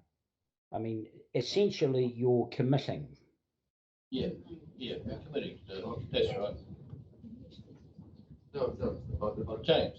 And we can come back and provide budgets, but there's a couple of things I'm slightly concerned about, which we can't answer at this point in time, is issues like Perry Road, off-road parking, demolition of sheds. All I'm saying is that I'm not trying to make it difficult, but there's always unforeseen issues that have to be thought through, and no one sat down with these volunteers and clubs and actually work through the detail particularly. I know there's been discussions and all the rest of it. I'm not trying to be awkward, but if in principle you're happy to agree to do things on behalf of council, then we'll come back with a report having discussed issues with the club and say to council, well, you know, this is what we're looking at in terms of what you're prepared to do. Because there's enough farmers in Rosary to bash up the fencing. But somebody has to work with them. It's not, I mean, I'm not, as I say, it's a bit awkward having this conversation. At the moment, what you're focusing on, I'm assuming, is ensuring that those parks are provided for as off-leash dog areas. Yep. Okay. James and then James. You can maybe who's going to. Right, okay. You know, I'm keen to put something in the resolution around costing, because I think that enables us to get on with it. I don't think we're going to balloon out from 16 grand to 157 or whatever it's going to be. And I just think that gets us started. If we can get to the extent of having that dog proofed for that amount, well, let's do it. I mean, if we go back to our doggy friends and keep going, it's just going to go round and round in circles and we won't get anything done. I mean, the only thing I would suggest is that, you know, in terms of for Todd, that we look at maybe the mesh fencing rather than the 7-wire. That would just be a suggestion. And if Todd has access to that PowerPoint that we saw today, I think that's, and for me, that would be a very cheap way to go about it. And 16 grand gives us quite a bit of coin. Now, when we start talking about the bins and the bags and the water, etc., and even agility stuff, well, that's all on top of that. And that's where the MOU with the user groups come from. The basics, the bare basics, let's get it fenced and let's get it underway. I just think we're just delaying. And for a pretty nominal sum of money, I'm more than happy for us to be passing that stuff and just getting on with it. We get smashed for not getting on with stuff. Here's a great example. Yeah, I'll second and third that. So I just want to move it and get on with it. Awesome. James? Yep, no, that sounds fantastic. And the minimum stuff that I think is really well covered at the bottom of page 10 and top of page 11, except I would like it to be modified for the fence to not be fencing upgrade, basic single wide fencing only. I think it's pretty clear that the expectation of the fencing upgrade is going to be 1.2 metre. Not So I think, No, but I mean, it's 1.2. So Shorter than everything James said, I think that the table at the bottom of page 10 and top of 11 is good. But I think the fencing upgrade, we need to I think it would be helpful to specify. I can jump we that. expect a mesh fence. Thanks, James. Sue? It's just going to be very practical comment. Todd, I'm sure there's some old bins lying around it somewhere because we've been ripping them out of town. I think that's not a biggie. They've got to be somewhere, it doesn't have to be flash to start with. Okay. Russell? I think one of the submitters mentioned that if you're going to have a bin, you have the right bin for a doggy bag. Yeah. You don't want a bin that's going to take a black rubbish bag from the household. None of them. So you want a big bag, a big bin with a small hole. Yeah, they're all there. Yep. Adrian? So the only question I have is for number 10, is around the amendments to come into effect on the 1st of December. That is purely the bylaw. Yeah, So I the bylaw. guess the thing is here is that we need to send the messaging out that the these areas will not be ready to run at 1st of December. Because getting a fencing contract or even getting the gear organised to have it all done is not going to happen before Christmas. Let's be realistic. So we need to be clear to the It can happen in community Seattle. I around know somebody expectations. could do it tomorrow.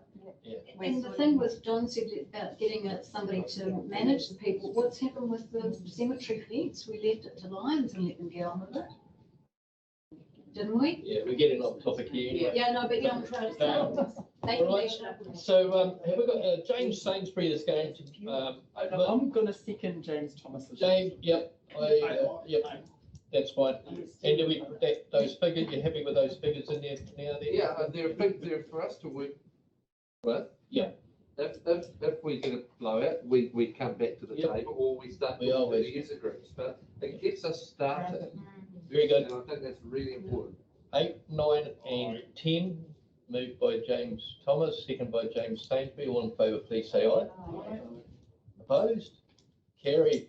Excellent work, guys. We've got these through there. So, Great, Todd. Thank you. thanks, Todd. I just kept up with it. Yeah, if you can liaise with Diana, we were well impressed with her presentation today. Yeah, excellent. Thanks for coming in too. It's always easier than on the phones and that's us. Have we stopped recording? Awesome, guys. Cool. So,